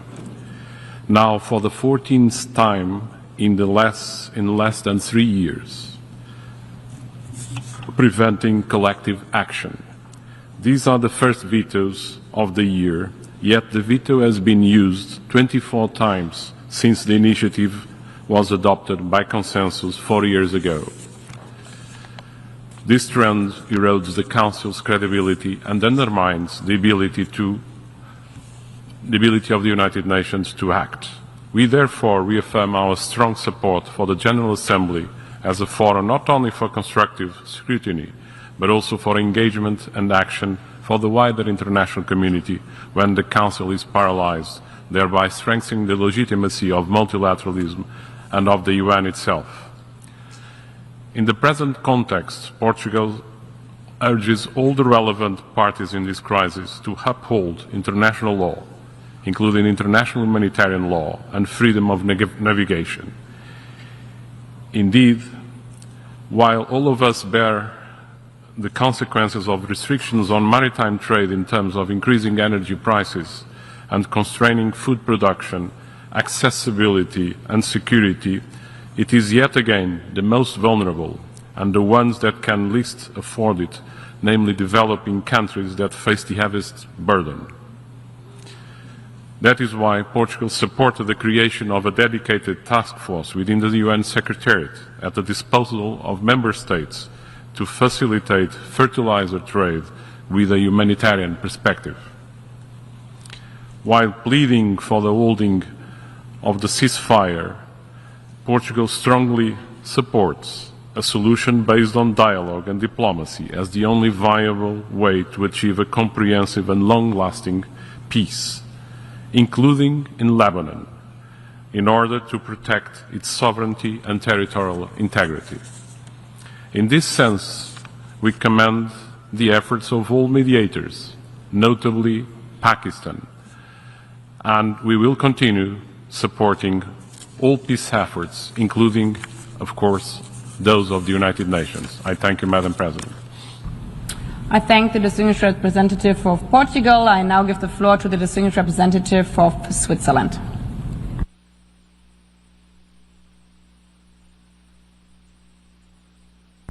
Madame la Présidente.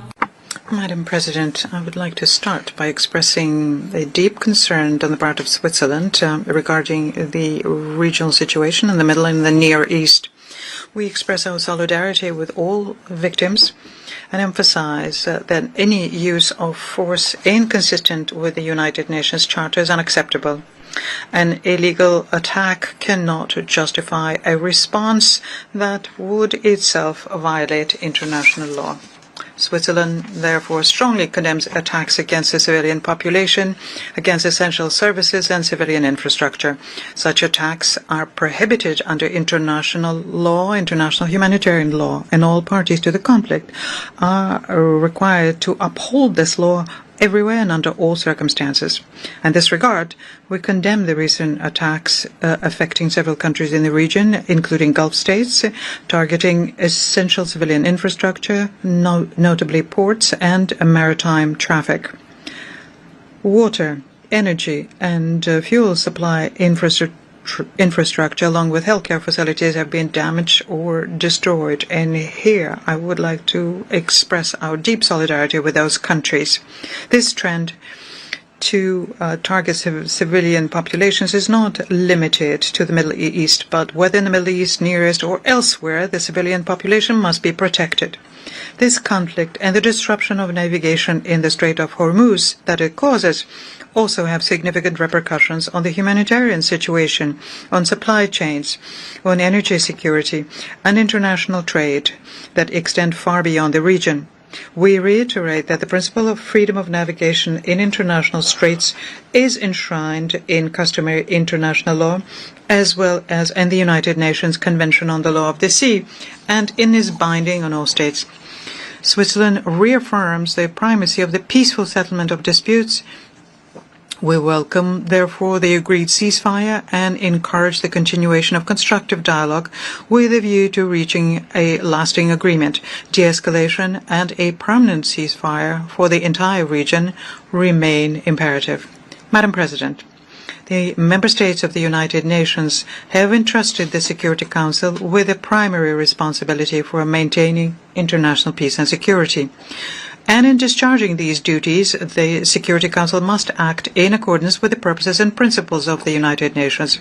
And this responsibility calls for a unified response. The veto is not intended to be a right to obstruct, but a responsibility for final decision-making exercised in the name of international peace and within the framework of shared responsibility.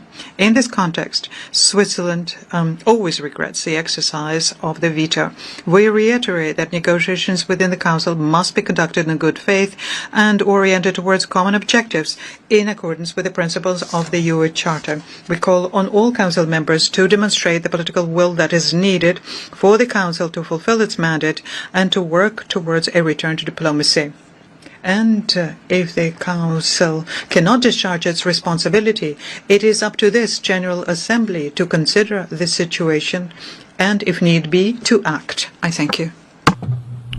I thank the distinguished representative of Switzerland. I now give the floor to the distinguished representative of Czechia, followed by Canada and Germany.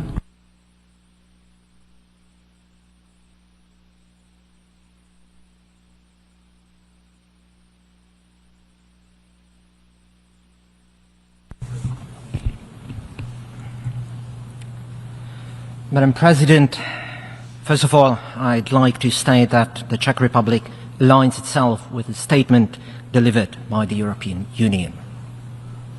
Madam President, the Czech Republic welcomes this opportunity to discuss the recent use of the veto in the Security Council.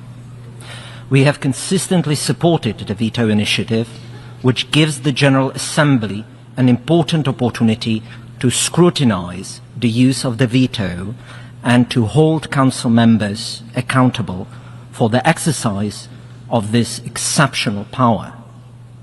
Such a prerogative must never be beyond political and moral scrutiny. This is precisely why we are here today.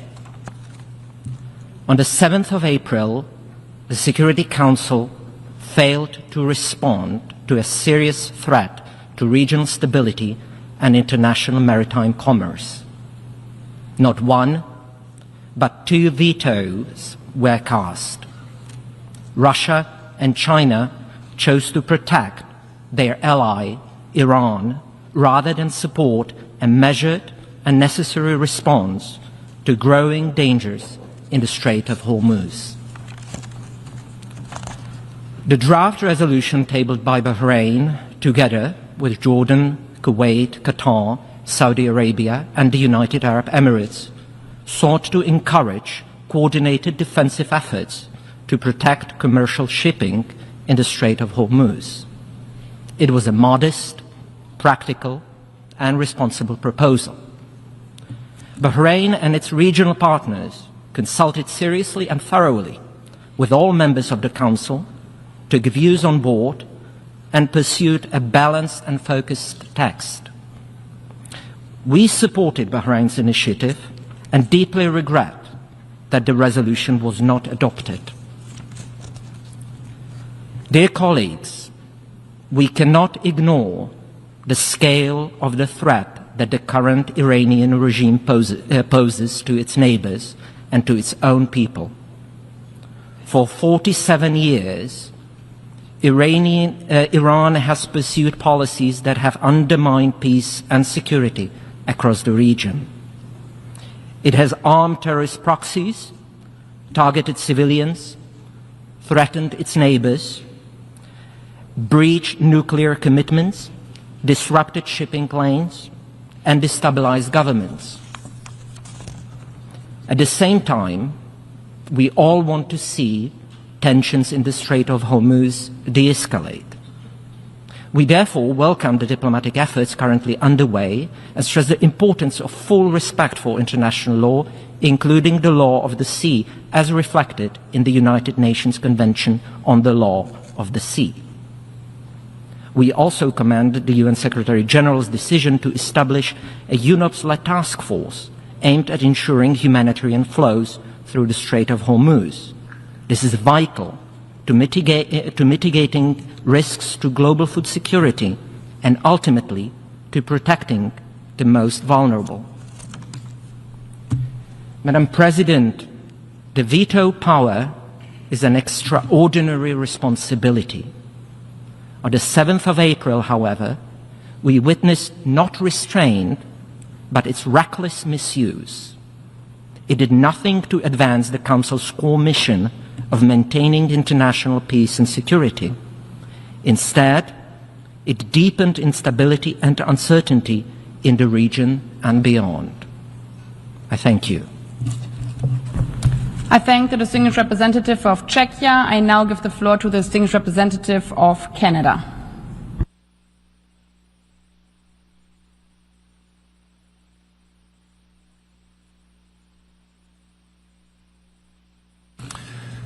Thank you, Madam President. Canada wishes to express its sincere recognition to the Kingdom of Bahrain for their leadership at the UN Security Council, representing several states of the Gulf, as well as Jordan, in efforts to protect the freedom of navigation in the Strait of Hormuz. Canada was happy to be one of the 136 co-sponsors of Resolution 2817 of the Security Council, which condemns Iran's attacks on states of the Gulf and Jordan, calls for a cessation of hostilities, and reaffirms support to sovereignty, to the protection of civilians, and to freedom of navigation in the Strait of Hormuz.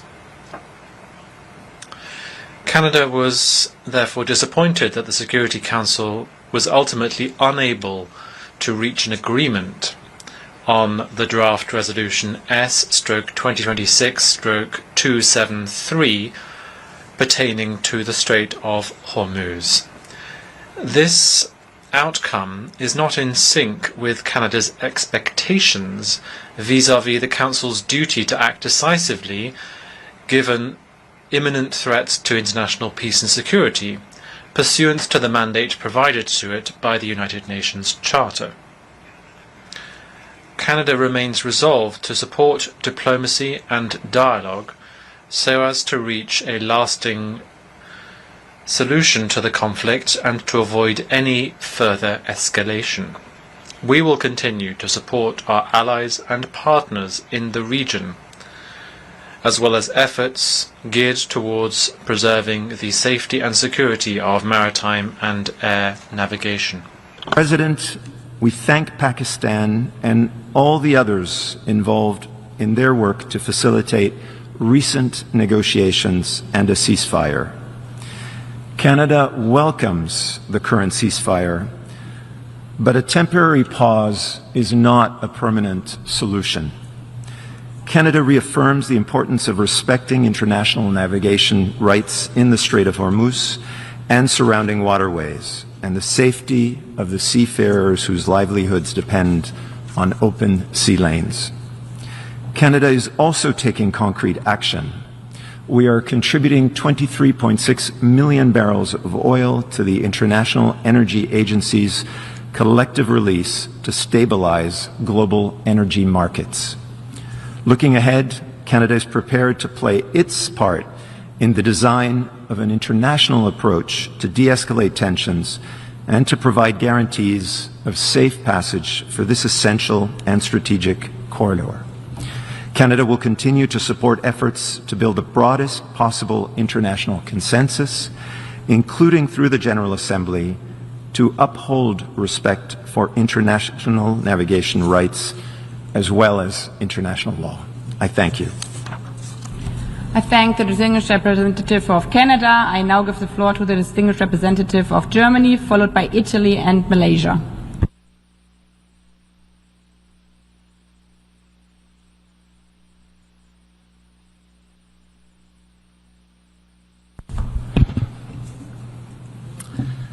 Madam President, Germany aligns itself fully with the statement that has been delivered by the European Union this morning, and I would like to add a few additional points in my national capacity. Germany deplores that the draft resolution that was submitted by Bahrain was not adopted due to vetoes of 2 permanent members of the Security Council. The resolution would have been an important contribution for ensuring freedom of navigation and maritime security in the Strait of Hormuz. In addition, it would have sent a clear signal to Iran that it must not instrumentalize the freedom of navigation for political purposes or harm third countries. We highly appreciate Bahrain's dedicated leadership and flexibility during the negotiations, in particular by emphasizing measures of de-escalation and the necessity to abide by international law. It is thus deplorable that 2 vetoes squandered an important opportunity to contribute to overcoming a situation that affects many of the countries assembled in this building today. And I want to be clear, Iran's attacks against countries of the Gulf Cooperation Council and other countries in the region are unjustified, and they are unlawful, and the targeting of civilian infrastructure is particularly unacceptable. Iranian attacks in the Strait of Hormuz and the Persian Gulf constitute a violation of international law as reflected in the United Nations Convention on the Law of the Sea. These violations of the freedom of navigation affect trade, they threaten economies, supply chains, as well as energy and food security around the globe, and ultimately they particularly hurt the most vulnerable amongst us. Madam President, Germany remains convinced that only a political solution can bring lasting peace to the region. We welcome the direct talks between the United States and Iran that started in Islamabad, and we thank Pakistan for its mediation efforts. Germany remains ready to work towards a comprehensive political solution. Iran must never acquire a nuclear weapon. It must respect its obligations under the NPT and its comprehensive safeguard agreement with the IAEA. And Iran must urgently ensure maritime security, freedom of navigation, and the free, safe, and toll-free passage in the Strait of Hormuz and adjacent seas in line with its obligations under international law. The Security Council must not be paralyzed when regional stability and international peace and security are at stake. For our part, Germany, we will continue to support diplomacy de-escalation and a negotiated solution. I thank you. I thank the distinguished representative of Germany. I now give the floor to the distinguished representative of Italy.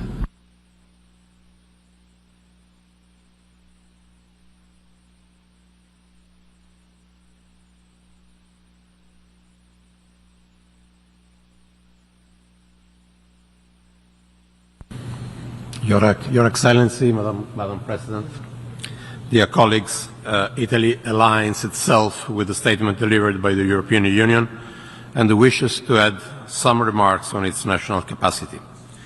Italy thanks Pakistan and the other regional partners for their efforts to facilitate talks on the situation in the Gulf region. There is no alternative to dialogue. We always said that diplomacy is the only way, and we hope new talks will take place soon towards a substantive negotiated settlement and that the ceasefire is respected, including in Lebanon. Deputy Prime Minister and the Minister of Foreign Affairs of Italy, Antonio Tajani, visited Beirut on Monday to express solidarity and support to President Aoun and Lebanese institutions at this critical time. We must avoid other civilian casualties and encourage dialogue. In this regard, we welcome the announcement a few minutes ago of a ceasefire in Lebanon and hope all parties will uphold it. Italy is very worried for the situation in the Strait of Hormuz. What happened has serious consequences for a global economy and for food security in the most fragile countries. When the environment will be conducive, we are in favor of appropriate efforts to contribute to ensuring freedom of navigation in the Strait of Hormuz. Italy is also very concerned for the impact on relations between Iran and the other Gulf countries. It is crucial to rebuild trust. Italy is always ready to do its part for peace and stability, and to this end, we remain in close contact with all partners involved. Thank you. I thank the distinguished representative of Italy. I now give the floor to the distinguished representative of Malaysia, followed by Indonesia and Sierra Leone.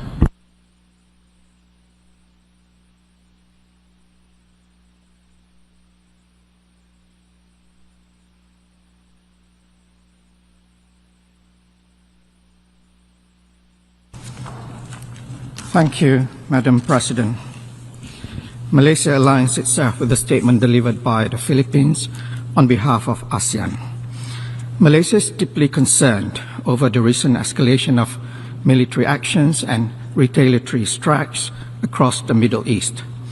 These developments threaten regional stability and run counter to the principles of sovereignty, territorial integrity, and the prohibition on the use of force under the UN Charter. We call on all parties to exercise maximum restraint and hostilities and avoid any further escalation. We acknowledge the restraint shown by member states of the Gulf Cooperation Council. Such restraint is critical to ongoing efforts toward de-escalation of tensions. Malaysia further stresses that responses to the conflict must be even-handed and avoid selective attribution of responsibility. Peace cannot be built on double standard. It can only be built on fairness, consistency, and respect for international law. Above all, the root causes of this conflict must be addressed. Without this, we will only continue to manage symptoms while the crisis deepens beneath the surface. Madam President, Malaysia is also deeply disturbed by the continued military attacks by Israel on Lebanon.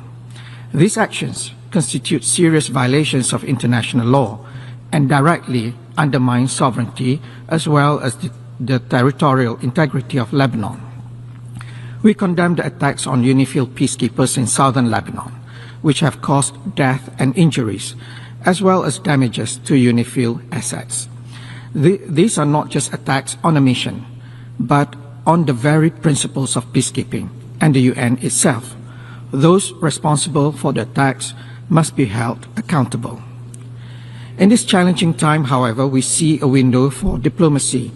Malaysia welcomes the temporary ceasefire paving the way for negotiations between the United States and the Islamic Republic of Iran. This pause creates space for dialogue and mediation toward a more lasting solution.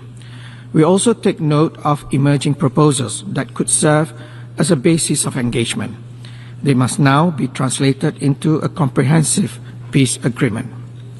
Malaysia therefore urges all parties to fully respect and implement the ceasefire in good faith and abide by international law. Any provocative action now risks unraveling fragile progress with consequences not only for the region but for global economic and energy stability. We commend all diplomatic and mediation efforts, including the constructive engagement by Pakistan. Malaysia remains ready to support all efforts to advance peace and stability in the region. We also call for unimpeded humanitarian access to all affected civilian populations. Malaysia reaffirms the importance of freedom of navigation and the security of critical maritime routes in accordance with international law. Madam President, the situation once again exposes a troubling reality. The Security Council is not functioning as it should in the face of crisis. Whether in Gaza, Lebanon, or the wider Middle East, the Council has too often been unable to act decisively when it is most needed.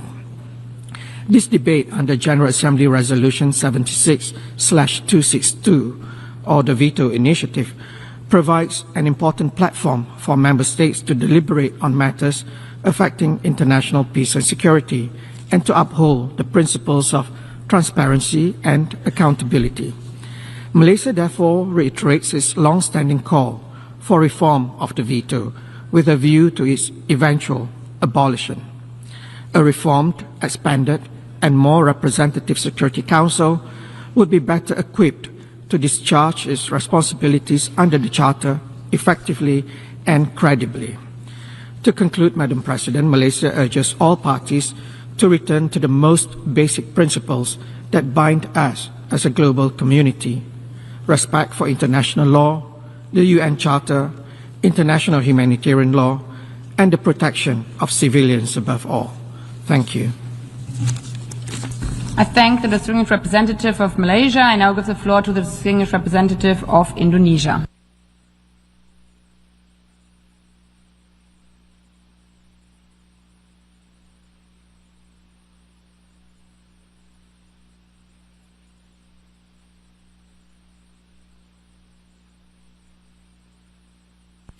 Madam President, Indonesia fully aligns with the statement made by the Philippines on behalf of ASEAN. Today, once again, the Security Council's credibility is being tested. Once again, the Council is falling short of its mandate to maintain international peace and security.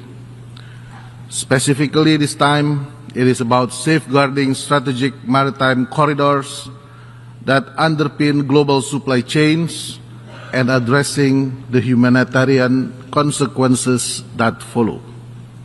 Madam President, the consequences of this war are felt across the region and beyond. The impact is immediate and severe.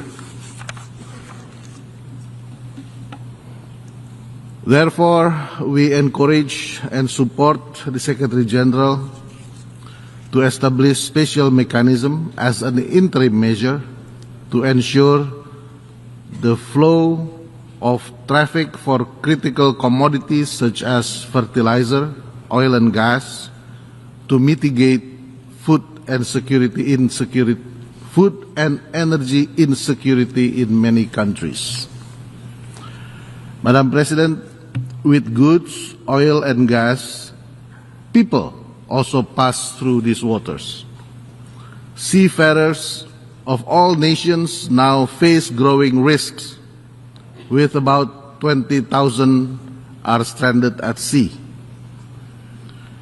We call for all parties to ensure the safety of seafarers and ships in accordance with the International Convention for the Safety of Life at Sea and the relevant standard and recommended practices by the International Maritime Organization. The sea is a global common good. It is in our collective interest to safeguard it, including its regime of transit passage. Indonesia therefore calls on all states to exercise maximum restraint, prevent further escalation, and act in full conformity with international law, including in particular the 1982 UN Convention on the Law of the Sea. We firmly believe that sustained engagement and credible negotiation remain the only viable path to ending this war. Going forward, Indonesia underscores the urgency of littoral states and key countries to develop confidence-building measures that can ensure the continued security and stability of maritime routes in the Strait of Hormuz. Madam President, lastly, our meeting today must not become just another procedural exercise. It must catalyze the Security Council to act decisively to deliver tangible progress on the ground and to undertake long overdue reform so that it can effectively fulfill its mandate. Only through action can we restore stability and protect humanity for the region and beyond. I thank you. I thank the distinguished representative of Indonesia. I now give the floor to the distinguished representative of the Republic of Korea, followed by Thailand and Sierra Leone.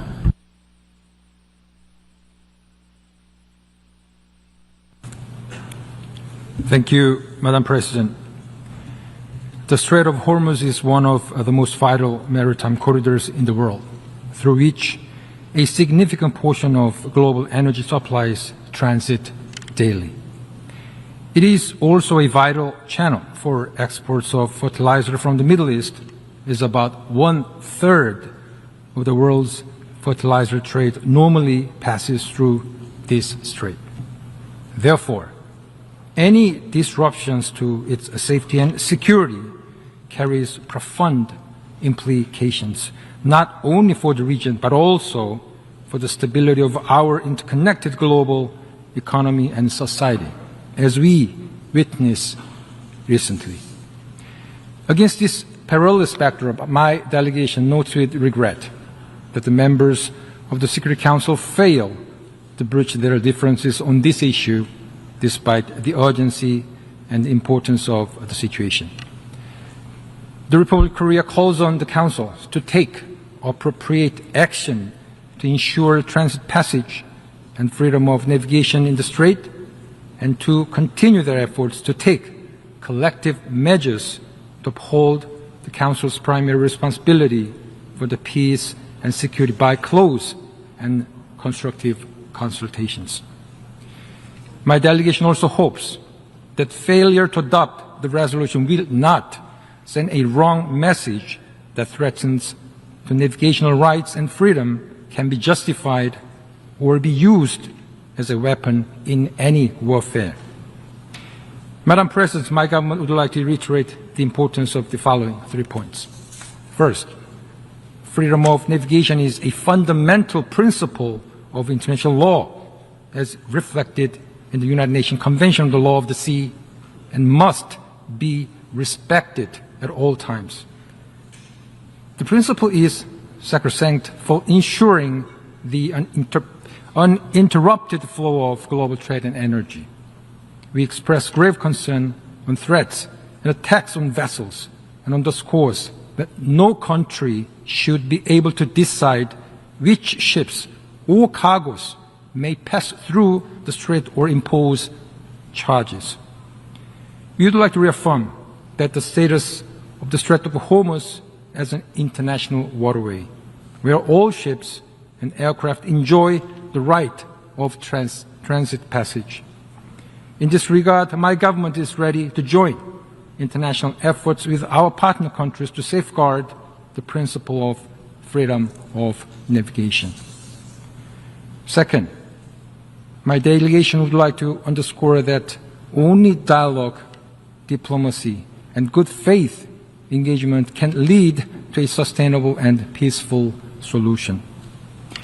The ongoing peace talks among parties should continue until an agreement be finally reached. At the same time, any durable ceasefire must be fully respected. In this connection, we commend the continued efforts of the mediators, particularly Pakistan, as the host of recent peace talks, for their constructive role in facilitating dialogue and de-escalation. We also highly commend the Gulf countries for exercising restraint from engaging in the conflict, despite Iran's direct attacks. In the same spirit, my delegation highly appreciates the tireless efforts of the Secretary General, including the engagement of his personal envoy, Zhang Arno, who continues to consult closely with key stakeholders in the Middle East. Third, we emphasize the importance of the strengthened international cooperation to safeguard maritime security. This includes enhanced information sharing, confidence building measures, and coordinate responses for the safety at sea. Madam President, the stability of the Strait of Hormuz is not just a regional matter. It is a global imperative that requires our collective responsibility. My government remains firmly committed to working with all member states to promote peace, stability, and secure safety of international sea lanes and freedom of navigation. I thank you. I thank the distinguished representative of the Republic of Korea. I now give the floor to the distinguished representative of Thailand.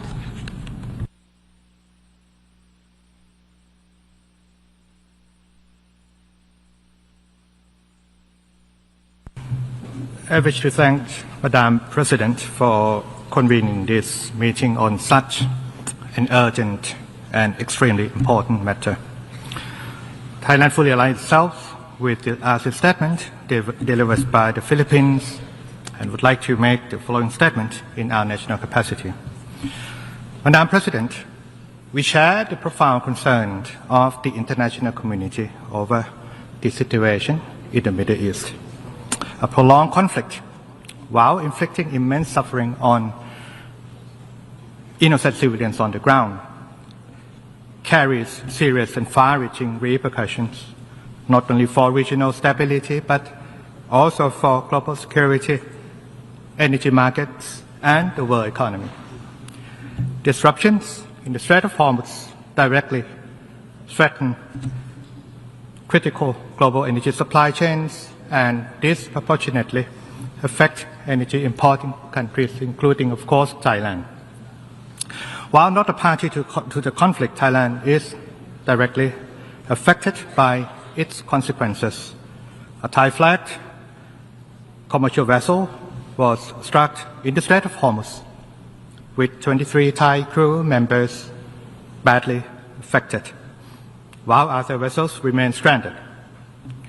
We therefore call on all parties to respect freedom of navigation and the right of safe transit passage in accordance with international law, including, in particular, the 1982 UNCLOS. The safety and security of civilians and seafarers must remain a priority. We also underscore the obligations of all parties to protect civilians and civilian infrastructure in full compliance with international humanitarian law.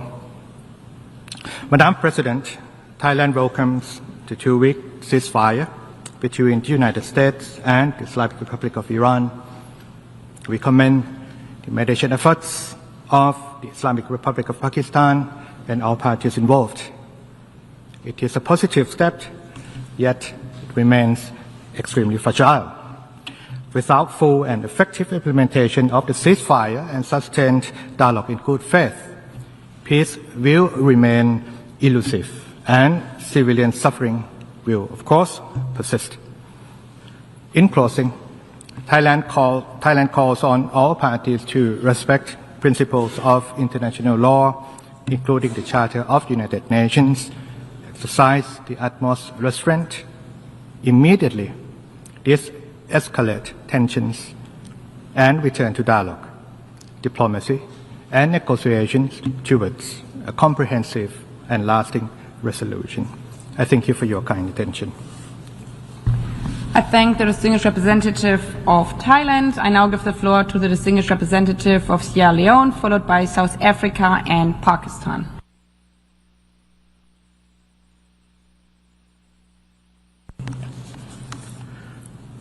Madam President, I thank you for convening this debate on the use of the veto in accordance with General Assembly Resolution 76/262. On 28 February, our world was confronted with yet another instance of the use of force not in conformity with the Charter of the United Nations and international law. The subsequent developments have not only undermined the Charter's prohibition on the use of force and the parameters governing the exercise of the inherent right of self-defense, but have also raised serious concerns regarding compliance with international humanitarian law in the conduct of hostilities. In response to this development, the Security Council has considered the ongoing hostilities in the Middle East and led to the adoption of Resolution 2817, which Sierra Leone co-sponsored. Subsequently, on 7 April 2026, the Council also considered a draft resolution under the agenda item, the situation in the Middle East, proposed by Bahrain and the Gulf Cooperation Council. 11 Council members voted in favor, while 2 permanent members cast negative votes and 2 members abstained. As a result, the draft resolution was not adopted, and we have taken note of the explanations of vote delivered by those member states that cast non-concurring votes.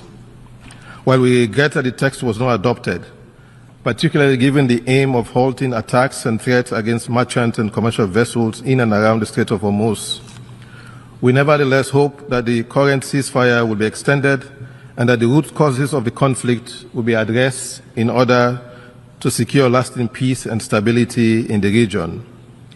We therefore commend Pakistan for their continued mediation effort, and we also commend the efforts of the UN Secretary General and relevant UN agencies. Madam President, the debate provides Member States with an important opportunity to reflect on the impact of the veto on the functioning, credibility and effectiveness of the Security Council in discharging its mandate. It also compels us to consider the real consequences of Council's paralysis on the lives and livelihoods of people affected by the conflict directly and indirectly. For Africa and for Sierra Leone in particular, the economic impacts of the current conflict are already consequential. The conflict has triggered a trade shock and is rapidly evolving into a cost of living crisis, driven by higher fuel and food prices, rising shipping and insurance costs, exchange rate pressures, and tighter fiscal conditions. The fertilizer shortage may prove even more consequential than the oil shock, as disruption to liquefied natural gas supplies has affected ammonia and urea production during a critical planting season in many parts of Africa. For Sierra Leone, if the conflict persists, war risk insurance premiums will rise sharply, vessels will continue to divert via the Cape of Good Hope, and the cost of essential imports, including fuel, food, pharmaceutical, construction materials, and industrial input will increase significantly. If these trends continue beyond June 2026, good projection is that growth could slow sharply, inflation could rise again, fiscal pressures could deepen, and more of our people could be pushed into extreme poverty. In light of the foregoing, Sierra Leone calls on the involved parties to exercise maximum restraint and to pursue dialogue and the peaceful settlement of dispute in accordance with Article 33 of the Charter of the United Nations. We underscore the fundamental importance of respect for the sovereignty, independence, and territorial integrity of all states, as well as strict adherence to the prohibition on the use of force as enshrined in the Charter of the United Nations. Finally, Madam President, there is no doubt that the Security Council must be reformed to reflect present-day geopolitical realities. The question of the veto remains one of the 5 clusters under discussions in the intergovernmental negotiations, And it is our sincere hope that as Member States, we will reach agreement to address the structural injustice and the responsible use of the veto, for greater power comes with greater responsibility. I thank you. I thank the distinguished representative of Sierra Leone. I now give the floor to the distinguished representative of South Africa.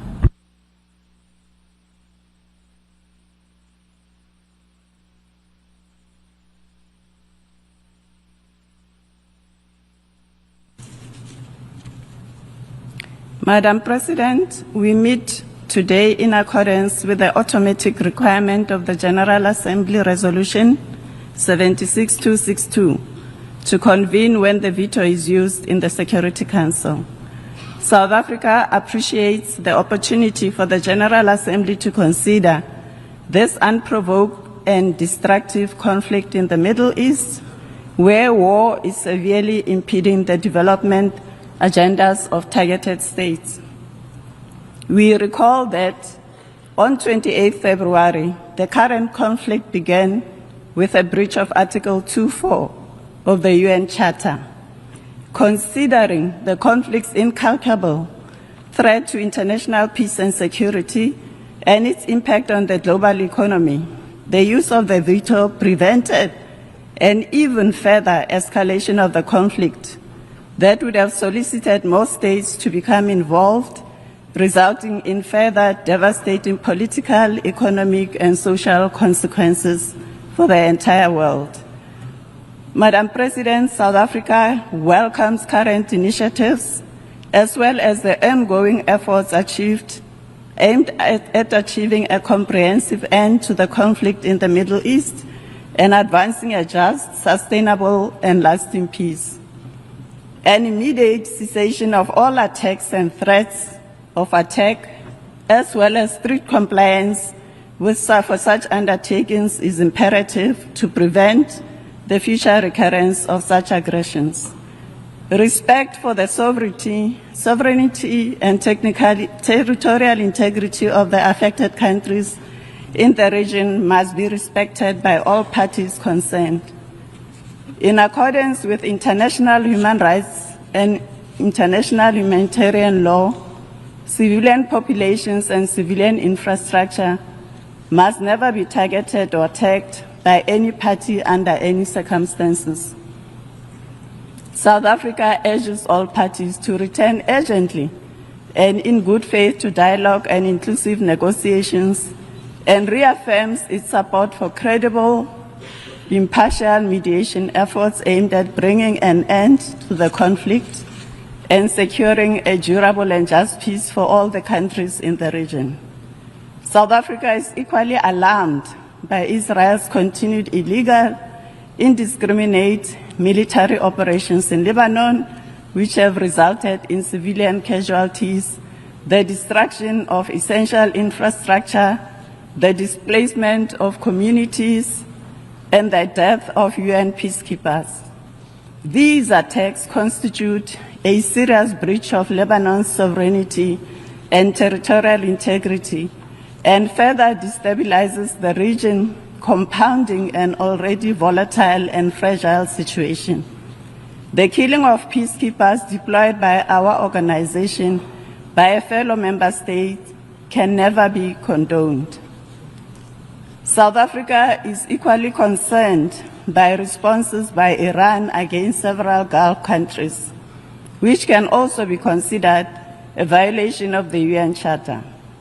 While Iran has the legal and moral right to defend itself against those states that engaged in armed attacks against it, its actions against the Gulf Cooperation Council states should be in accordance with Article 51 of the UN Charter and not violate the sovereignty of the affected states.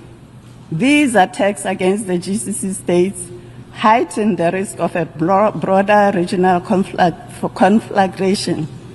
While we note the adoption of UN Security Council Resolution 2817, which strongly condemns Iran's military attacks on civilians and infrastructure in GCC countries and Jordan, We are disappointed that at the time the Council was unable to call for and guarantee an immediate ceasefire and the commencement of diplomatic efforts towards a peaceful, negotiated settlement. It is the core duty and responsibility of the UN Security Council to ensure peace and the pacific settlement of disputes, and not to decontextualize and escalate a crisis. South Africa believes that the international community has a shared responsibility to uphold the principles of freedom of navigation and to ensure the safe passage of vessels. We urge all parties to work towards a peaceful resolution of the conflict and to respect international law. In this respect, we urge all parties to exercise maximum restraint and to ensure that any actions taken are fully consistent with international law. Related developments pose systemic risks for countries like South Africa that depend on stable international legal regimes and frameworks, including the International Maritime Organization and the UN Convention on the Law of the Sea. The increasing normalization of coercive maritime practices outside multilateral structures could erode global norms that safeguard freedom of navigation. Madam President, the Security Council must take lessons from the ill-conceived use of force in Libya, not respecting the letter and spirit of Resolution 1973. The broad nature of the present failed draft would have been even more unclear on the permissibility of the use of force, thus opening the door for possible abuse or misinterpretation. Madam President, South Africa remains steadfast in its belief that there is no military solution to this crisis. All parties must prioritize de-escalation, avoid further confrontation, and pursue diplomatic negotiations in good faith, preferably through established multilateral mechanisms under the auspices of the United Nations. Despite the commendable attempts by Pakistan to broker peace, the trust deficit as a result of Iran being attacked twice in the midst of negotiations seems insurmountable without sufficient guarantees. South Africa echoes the call of the UN High Commissioner for Human Rights for all states to uphold international human rights and humanitarian law, and to act in a manner consistent with the principles of our shared humanity. We believe that the Strait of Hormuz is a vital international shipping route for goods and energy and should not be blocked by any party to this conflict. South Africa calls for the restoration of normal passage through the strait as the situation is adversely impacting countries around the world. Madam President, the choice of war appears to have become a default despite our collective undertaking consistent with the obligations in the UN Charter not to use war as a means to resolve our differences. We should not ignore rising threats of a further act of aggression against another member state, the island state of Cuba. Illegal acts of aggression against Cuba can only compound the already devastating effects of the decades of old blockade. In conclusion, South Africa reiterates the importance of making real and meaningful progress towards peace rather than contributing towards further divisiveness. We reaffirm our position that the parties to the current conflict should begin to identify areas of common interest in a spirit of compromise and flexibility, rather than continue to go down a path of destruction. There can be no victor in this war of choice, as the cost for the parties, the region, and the international community have already been far too grave. I thank you. I thank the distinguished representative of South Africa. I now give the floor to the distinguished representative of Pakistan followed by Tunisia and Morocco.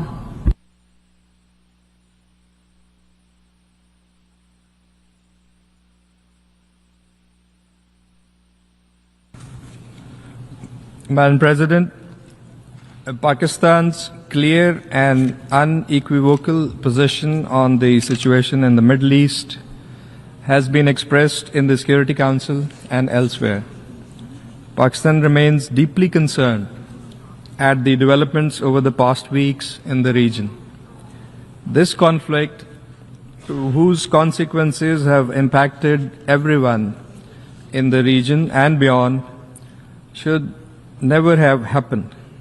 From the outset, Pakistan prioritized de-escalation, cessation of hostilities, and return to dialogue for a peaceful diplomatic solution to this crisis. Pakistan successfully hosted the Islamabad talks on 11th and 12th of April. These talks were made possible by Pakistan's engagement with the parties, as well as outreach efforts aimed at promoting immediate cessation of hostilities and achieving peace and stability in the region. And through the Islamabad process, Pakistan is pursuing the objective of ending the war and ensuring long-term peace. Pakistan supports the sovereignty, territorial integrity, political independence and security of all brotherly countries in the region. Pakistan has also expressed continued and unwavering support and complete solidarity with the fraternal GCC countries in these challenging times.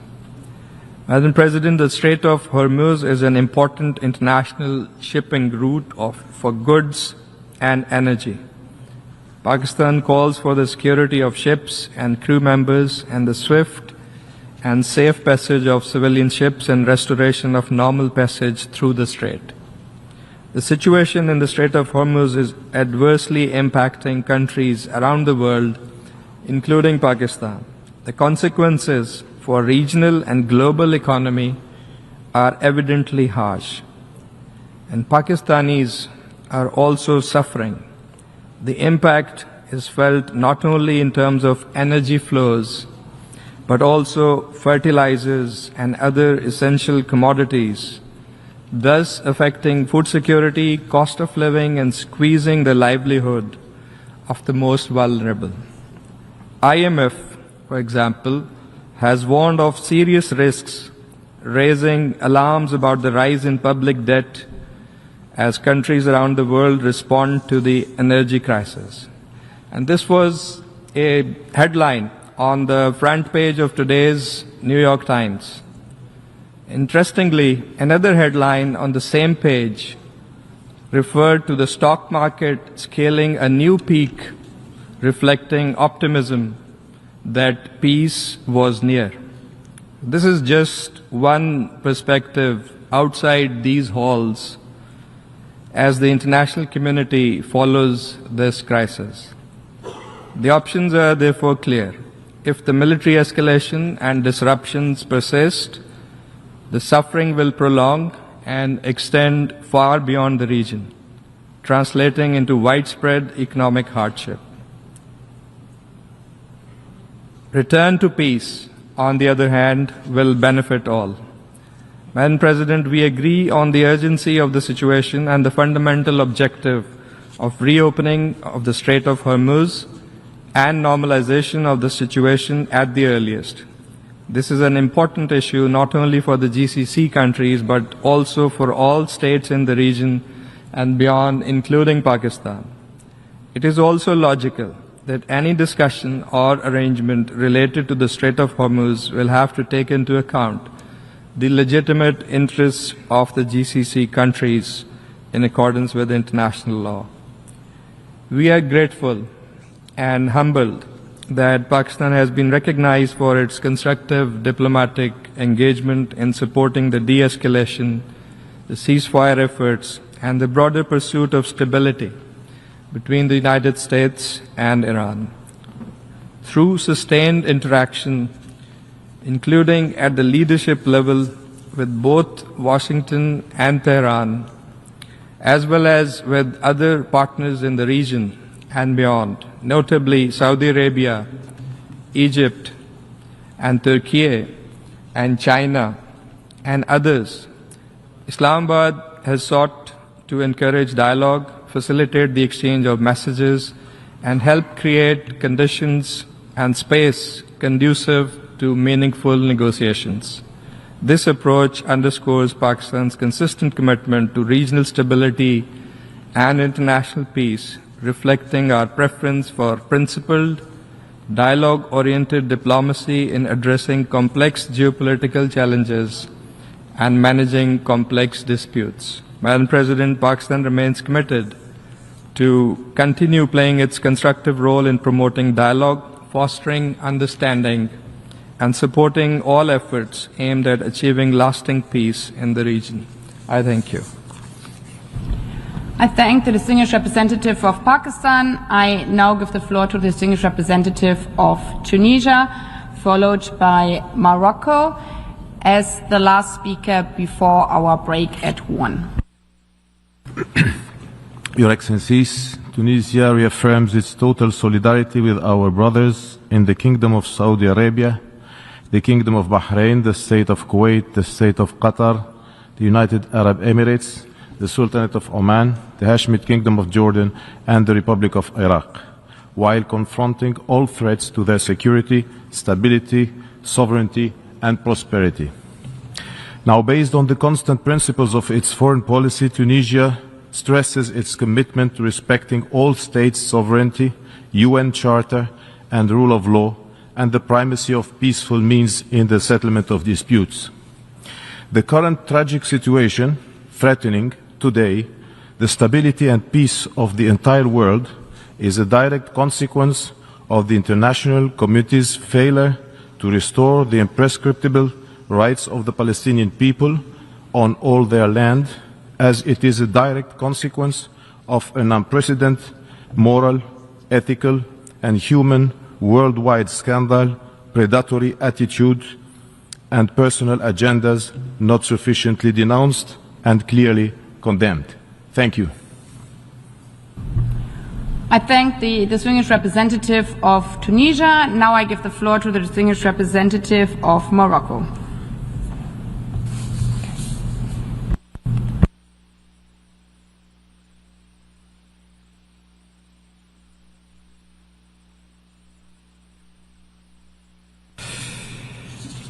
Madame la Présidente.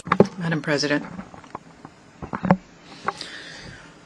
there are times where history calls upon nations to rise up and defend what they believe in. Today, the Kingdom of Morocco defends the values that the founding fathers of our organization enshrined in the Charter: national sovereignty of states, territorial integrity, and collective security. These values are today being tested. The security of our brotherly Arab countries has been violated. The capacity of the multilateral system to respond with a single voice to the challenges in front of us is also being tested. It is in this context that the Kingdom of Morocco would like to reaffirm its three principal positions. First of all, the Kingdom of Morocco condemns in the strongest possible terms the abject Iranian aggression using missiles, which violated the integrity and security of the brotherly countries Saudi Arabia, UAE, the Kingdom of Bahrain, the State of Qatar, the State of Kuwait, and the Hashemite Kingdom of Jordan and the Sultanate of Oman. We consider this to be a flagrant violation of national sovereignty of these states, an inadmissible attack on their security, and a direct threat to the stability and security not just of the region, but of the world as a whole. Secondly, the Kingdom of Morocco welcomes the announcement of a ceasefire between the United States and the Islamic Republic of Iran. We support the facilitation provided and much appreciated provided by Pakistan to these negotiations. Thirdly, the Strait of Hormuz is a strategic artery, and its a central role for the global economy and the stability of international trade is universally acknowledged. We underscore the importance of making sure that the Strait safeguards its role that it's playing for prosperity and stability of all nations. Madam President, some things are confirmed with time. During the summit in Morocco in 2016, His Majesty Mohammed VI, may Lord protect him, reaffirmed that Morocco is always considered that the security and stability of the Gulf Arab states is inextricably linked to the stability of the Kingdom of Morocco. What damages you also affects us, and what impacts us also impacts you. End of quote. And following this royal vision, we reaffirm our full solidarity with the Arab states in the Gulf and its full support to all of the legitimate measures who they will deem necessary to preserve their security, ensure the safety of their nationals and residents on their soil. To conclude, Madam President, I would like to say that the peace in the region of the Gulf is a peace for the world entire. Peace which is the most precious heritage that we can bequeath to future generations. I thank you. I thank the distinguished representative of Morocco. We have heard the last speaker in this debate for this meeting. We shall hear the remaining speakers this afternoon at 3 p.m. in this hall. The meeting is adjourned.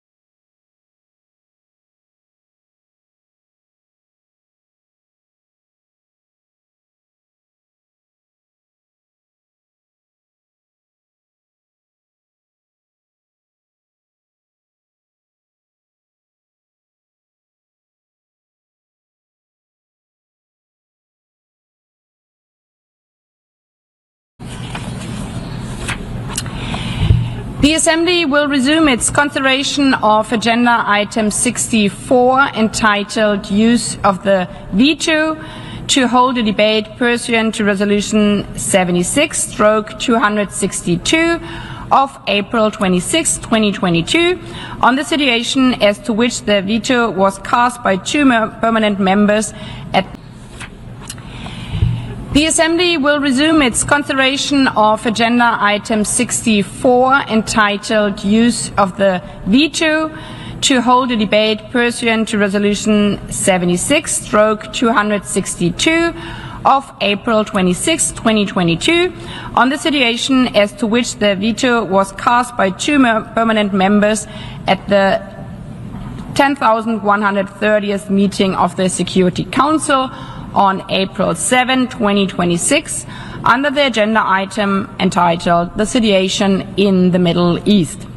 The documentation under this item is listed in the Journal of the United Nations. I will now make a statement as the President of the General Assembly. Excellencies, thank you for joining this 21st meeting of the Veto Initiative, convened on this occasion in response to vetoes cast on a draft resolution in the Security Council on April 7th pertaining to the Strait of Hormuz. The Veto Initiative was established in 2022 to increase accountability around the glaring misuses of the veto and, by extension, the inability of the Security Council to fulfill its core responsibility to maintain international peace and security. Today's meeting is a direct reflection of that mandate. In light of the Council's failure to support efforts leading to safe and unimpeded passage on the Strait of Hormuz, the General Assembly now has both the opportunity and the responsibility to ensure that the debate on the freedom of navigation in the Strait of Hormuz does not end with the casting of a veto. Member States likewise have the opportunity to speak out on the ongoing conflict and the situation in the Middle East more broadly, to hold the Security Council accountable and, importantly, to remind all parties involved of their obligations under the UN Charter and international law. Because every resolution not passed in the name of peace and security and every violation of international law carries real consequences. Consequences for people on the ground and for the countries and communities affected. And as the past weeks have made clear, in our interconnected world, there is nothing theoretical about compliance with international law.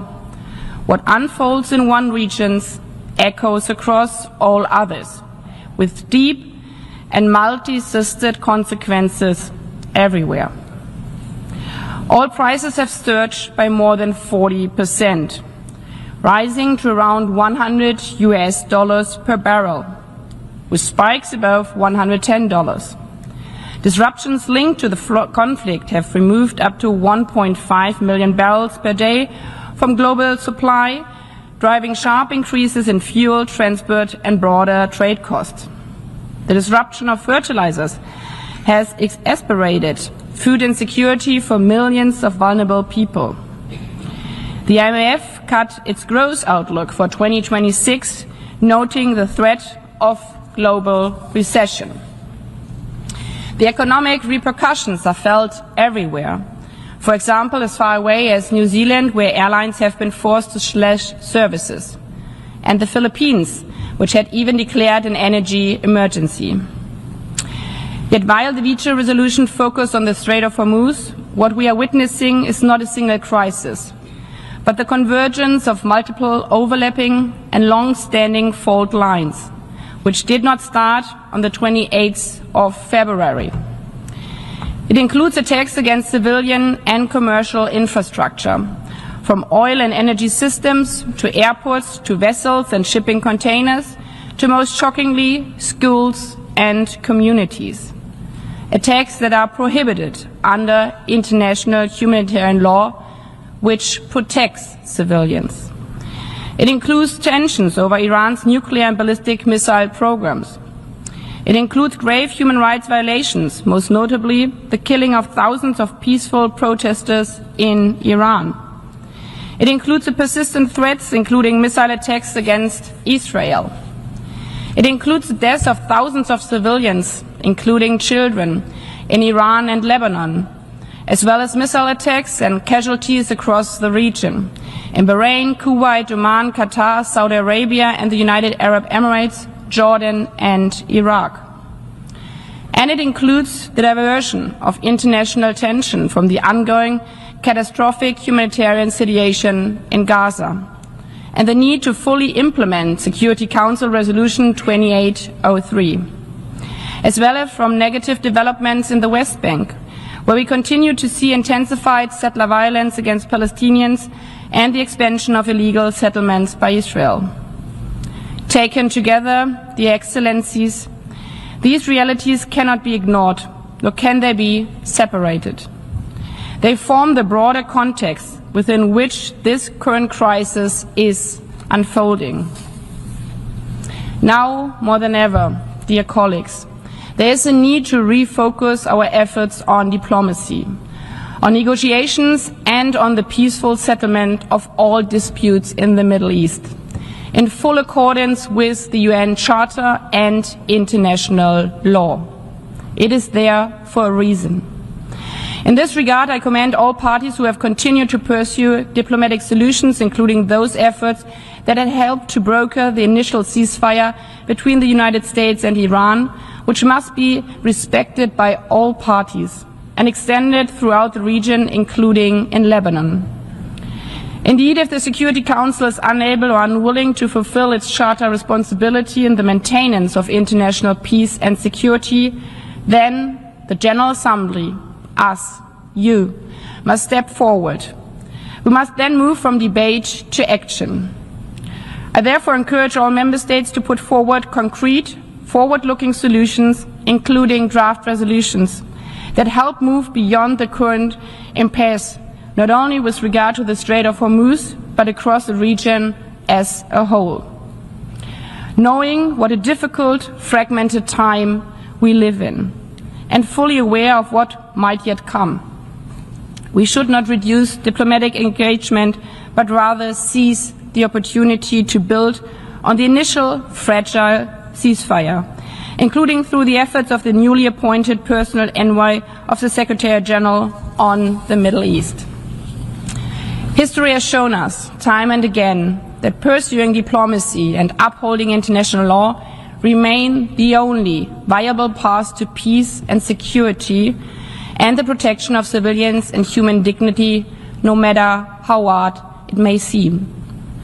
And as I said in the beginning, in an interconnected world, it is in the interest of all of us to stand up and protect the international rules-based order, as the consequences of a crisis anywhere affect us everywhere. I thank you. Before proceeding further, I wish to recall my letter on the time management and speaking times circulated to delegations on January 6, 2026. During this debate, speakers are encouraged to adhere to the time limit of 7 minutes for statements made on behalf of a group of states and 5 minutes for delegations speaking in their national capacity. To assist delegations in managing their time, a countdown clock will be displayed on the screens. I thank you for your cooperation. As the first speaker, I now give the floor to the distinguished representative of the Russian Federation, followed by China.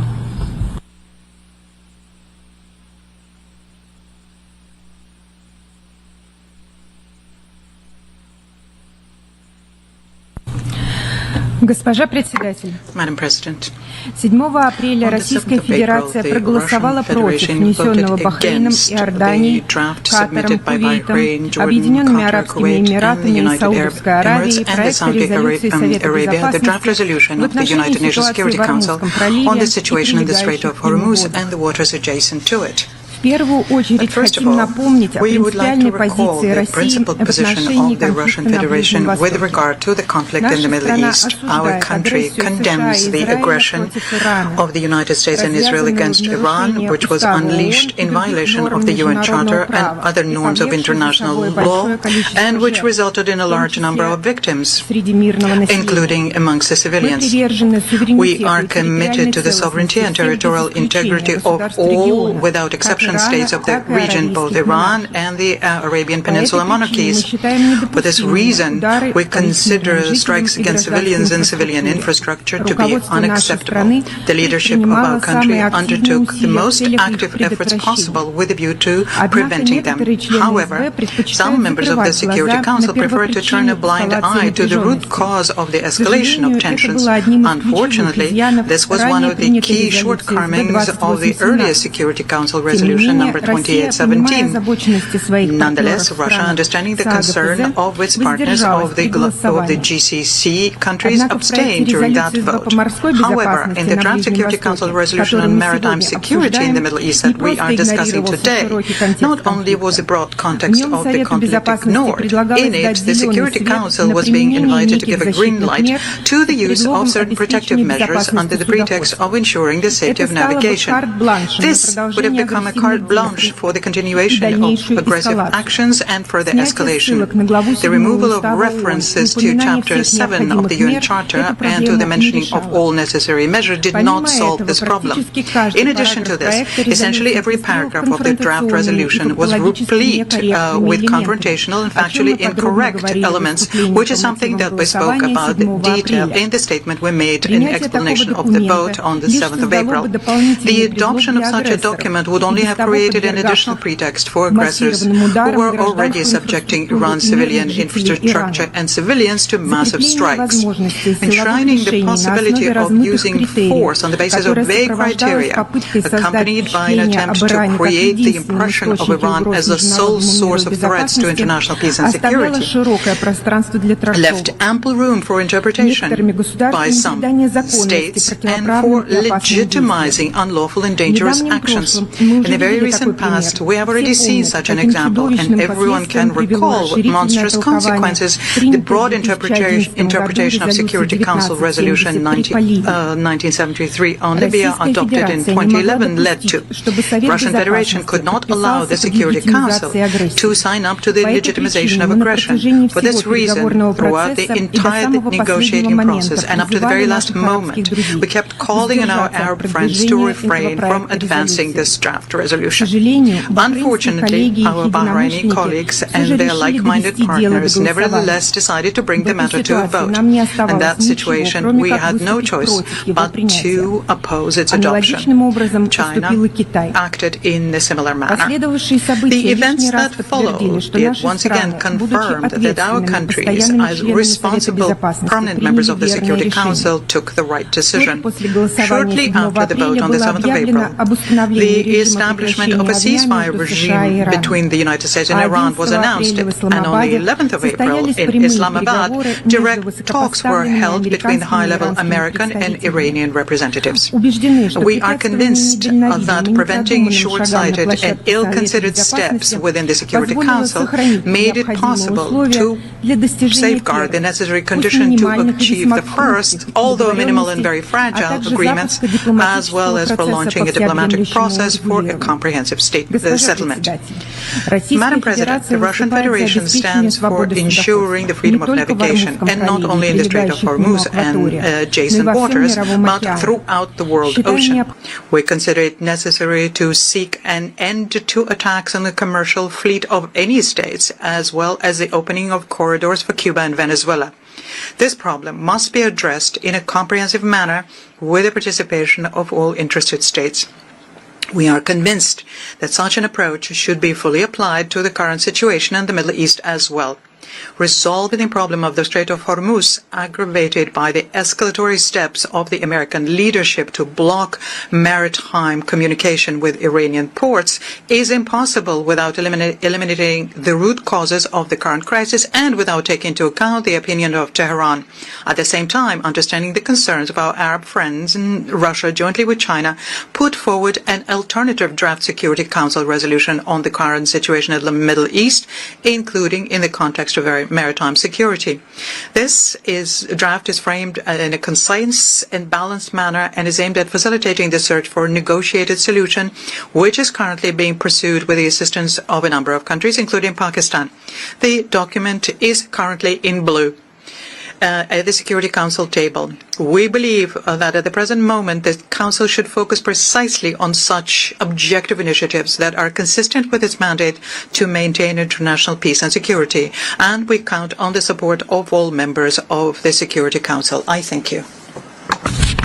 I thank the distinguished representative of the Russian Federation. I now give the floor to the distinguished representative of China, followed by Kuwait and the European Union.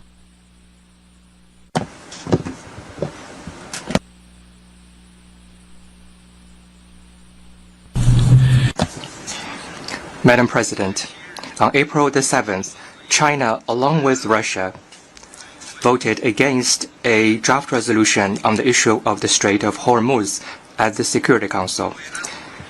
As a permanent member of the Security Council, China approaches every vote in the Council with a serious, conscientious, and responsible attitude, and always determines its voting position based on the merits of the issue itself, and on whether the adoption of a resolution would genuinely contribute to resolving the issue and achieving peace. China attaches great importance to this draft resolution submitted by Bahrain on behalf of the Gulf states. We fully understand their major concerns. At the same time, the Security Council's actions should be aimed at de-escalation. They must not provide a veneer of legitimacy for unauthorized military operations or grant a license to the use of force, let alone further exacerbate tension and add fuel to the fire, thereby leading to an escalation of the conflict. In exercising its veto on this draft resolution, China has upheld international fairness and justice, defended the purposes and principles of the UN Charter, prevented the conflict from expanding further and the situation from escalating further, and created favorable conditions for achieving a temporary ceasefire and launching dialogue and negotiation. China's vote represents a choice responsible for peace and for the people of the region.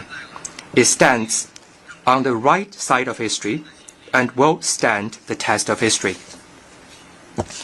President, China does not go along with Iran's attacks on Gulf states. China believes that the passage and safety of a strait used for international navigation should be safeguarded. We call on Iran to take proactive measures to restore normal navigation in the Strait of Hormuz at an early date. Meanwhile, the US's ramped-up military deployment and targeted blockade constitute a dangerous and irresponsible move. The issue of navigation in the Strait of Hormuz is a spillover effect of the conflict in Iran. Only a complete ceasefire can fundamentally create conditions for easing the situation. China welcomes the announcement by the relevant parties that a ceasefire agreement has been reached. We support all efforts conducive to ending the conflict.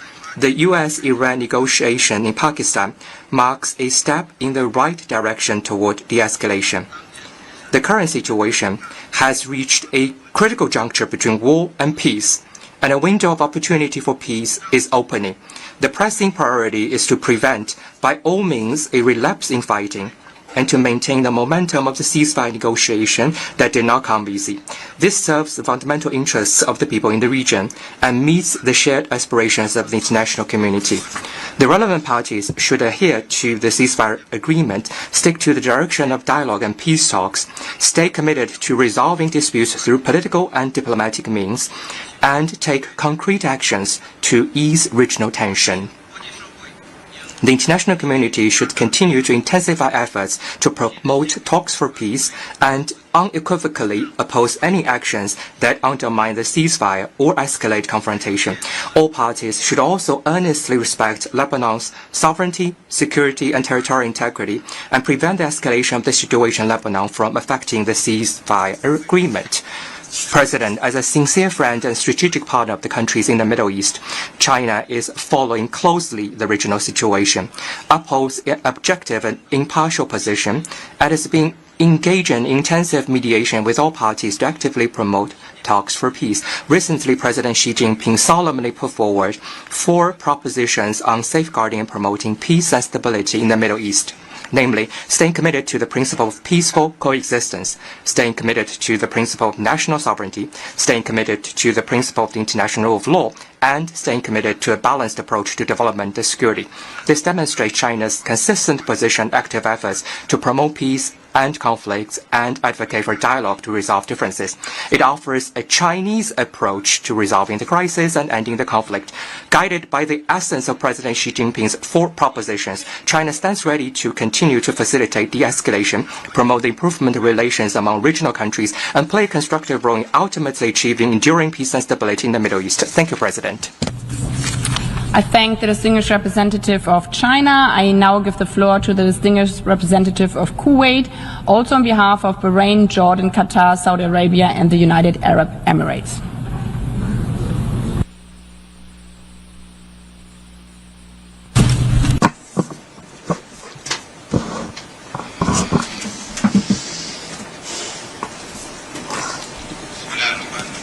In the name of God, the merciful, the compassionate.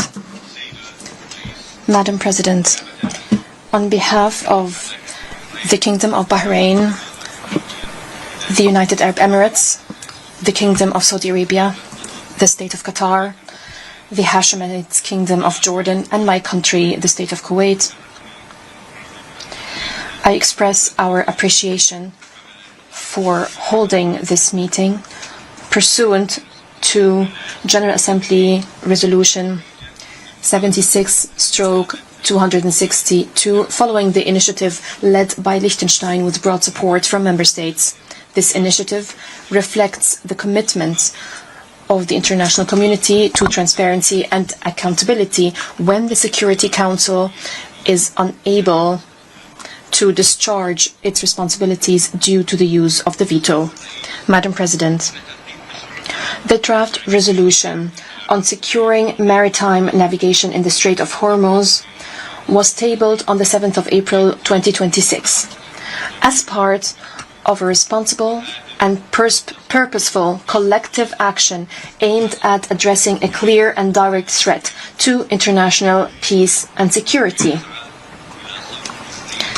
and aimed at safeguarding the freedom of maritime navigation as a shared international interest.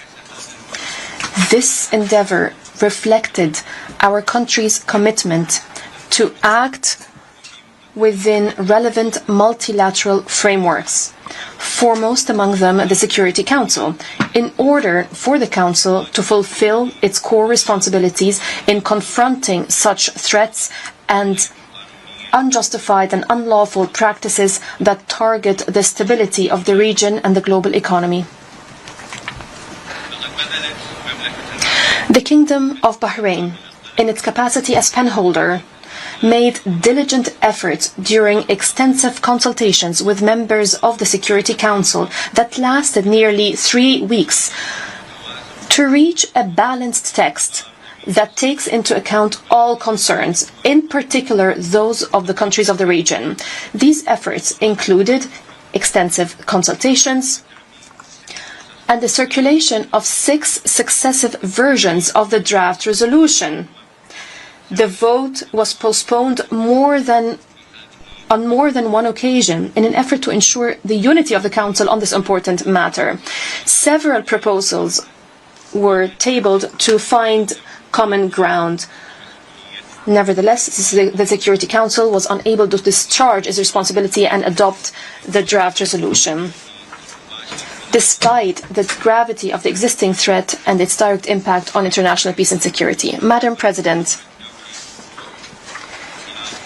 through Security Council Resolution 2817, which was co-sponsored by 136 states, the international community has adopted obligations that are not subject to sundry interpretations or selective implementation. Any failure to implement these obligations or any laxity in enforcing them encourages further violations in blatant defiance of this consensus, and this would be a real test of the credibility of the international system. The illegal measures taken by Iran in the Strait of Hormuz have constituted a direct threat to global energy security and the safety of supply chains. When international maritime routes are threatened, the entire world is affected by the repercussions. They impact the lives of millions in the region and around the world. And it is the global south that bears the greatest burden of such crises. The World Food Programme has estimated that continued disruptions could push up to 45 million additional people into acute food insecurity. This is not a new matter. This is a pattern of behavior that we have seen before. Security Council Resolution 552 of 1984 expressed international concern regarding such practices. Madam President, these attacks by the Islamic Republic of Iran have not only targeted shipping lanes, but have also affected civilian facilities and critical infrastructure in clear and blatant violation of international law and international humanitarian law, as well as the rules of freedom of navigation enshrined in the United Nations Convention on the Law of the Sea. Such practices cannot be justified under any pretext, and they are imprescriptible. Rather, they require a firm and responsible international stance. This collective action reflected a necessary response to grave developments that created a direct threat to freedom of maritime navigation and affected the safety and stability of international trade, energy markets, and the supply of food and medicine. The draft resolution also aimed to consolidate relevant principles of international law on freedom of navigation and aim to ensure that waterways are not used as tools of pressure or extortion. The failure by the Security Council to adopt it does not absolve any party of responsibility, but it does send an erroneous message to the peoples of the world that threats to international waterways can occur without a firm collective response by the international body responsible for the maintenance of international peace and security. Madam President, the Gulf region is not distant from the countries of the world. Rather, it lies at the heart of the global economic stability. Its security is an integral part of the security of all states, and its stability is a cornerstone of prosperity for the world as a whole. We are aware of the seriousness of existing threats, and we are committed to safeguarding maritime security and ensuring the continuity of international trade. Our countries, therefore, wish to announce their intention collectively to continue working and coordinating closely with member states with a view to submitting a new draft resolution aimed at securing the freedom of maritime navigation.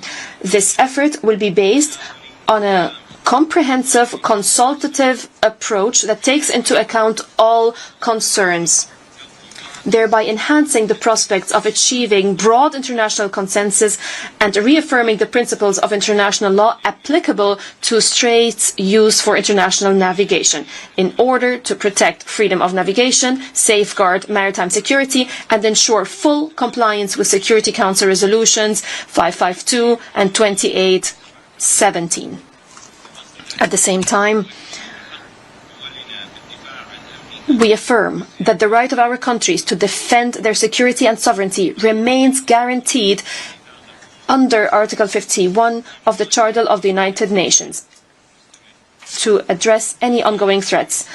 Madam President, the credibility of the international system is measured by its unity and its ability to implement its resolutions on the ground. Today, that credibility stands before a real test. We will continue to uphold our responsibility alongside all those who believe in international law and in the right of peoples to security, stability, and a life of dignity. I thank you, Madam President.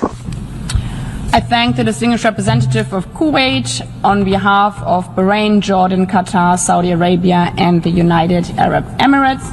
I now give the floor to the distinguished representative of the European Union on behalf of the EU and its member states, followed by Singapore and Iceland.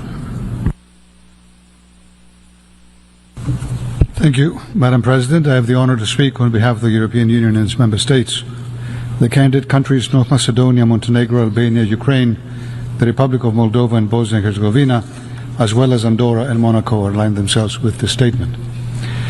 We regret that despite intense negotiations, the draft resolution proposed by Bahrain on behalf of Bahrain, Kuwait, Qatar, Saudi Arabia, the UAE and Jordan could not be adopted because of the veto exercised by two permanent members of the Security Council, the body bearing the primary responsibility for maintaining peace and security.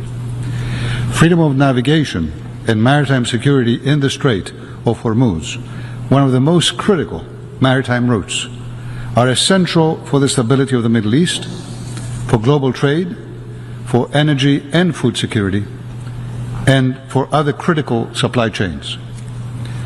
As we are witnessing today, disruption to its normal functioning carries far-reaching consequences as the security, economic and humanitarian aspects of the crisis spill far beyond the Gulf region. For example, since the onset of the escalation, fertilizer prices increased by 20 to 35% in Latin America and the Caribbean, and global urea prices are up 50% just as Asia enters its rice planting season. This threatens to reduce harvest globally and could drive up to 45 million additional people, as the previous statement indicated, into acute hunger during 2026. This is a global crisis and the most significant humanitarian supply chain disruption since COVID, comparable to the shock caused by Russia's blockade of the Black Sea and the subsequent grain crisis. Any act that threatens safe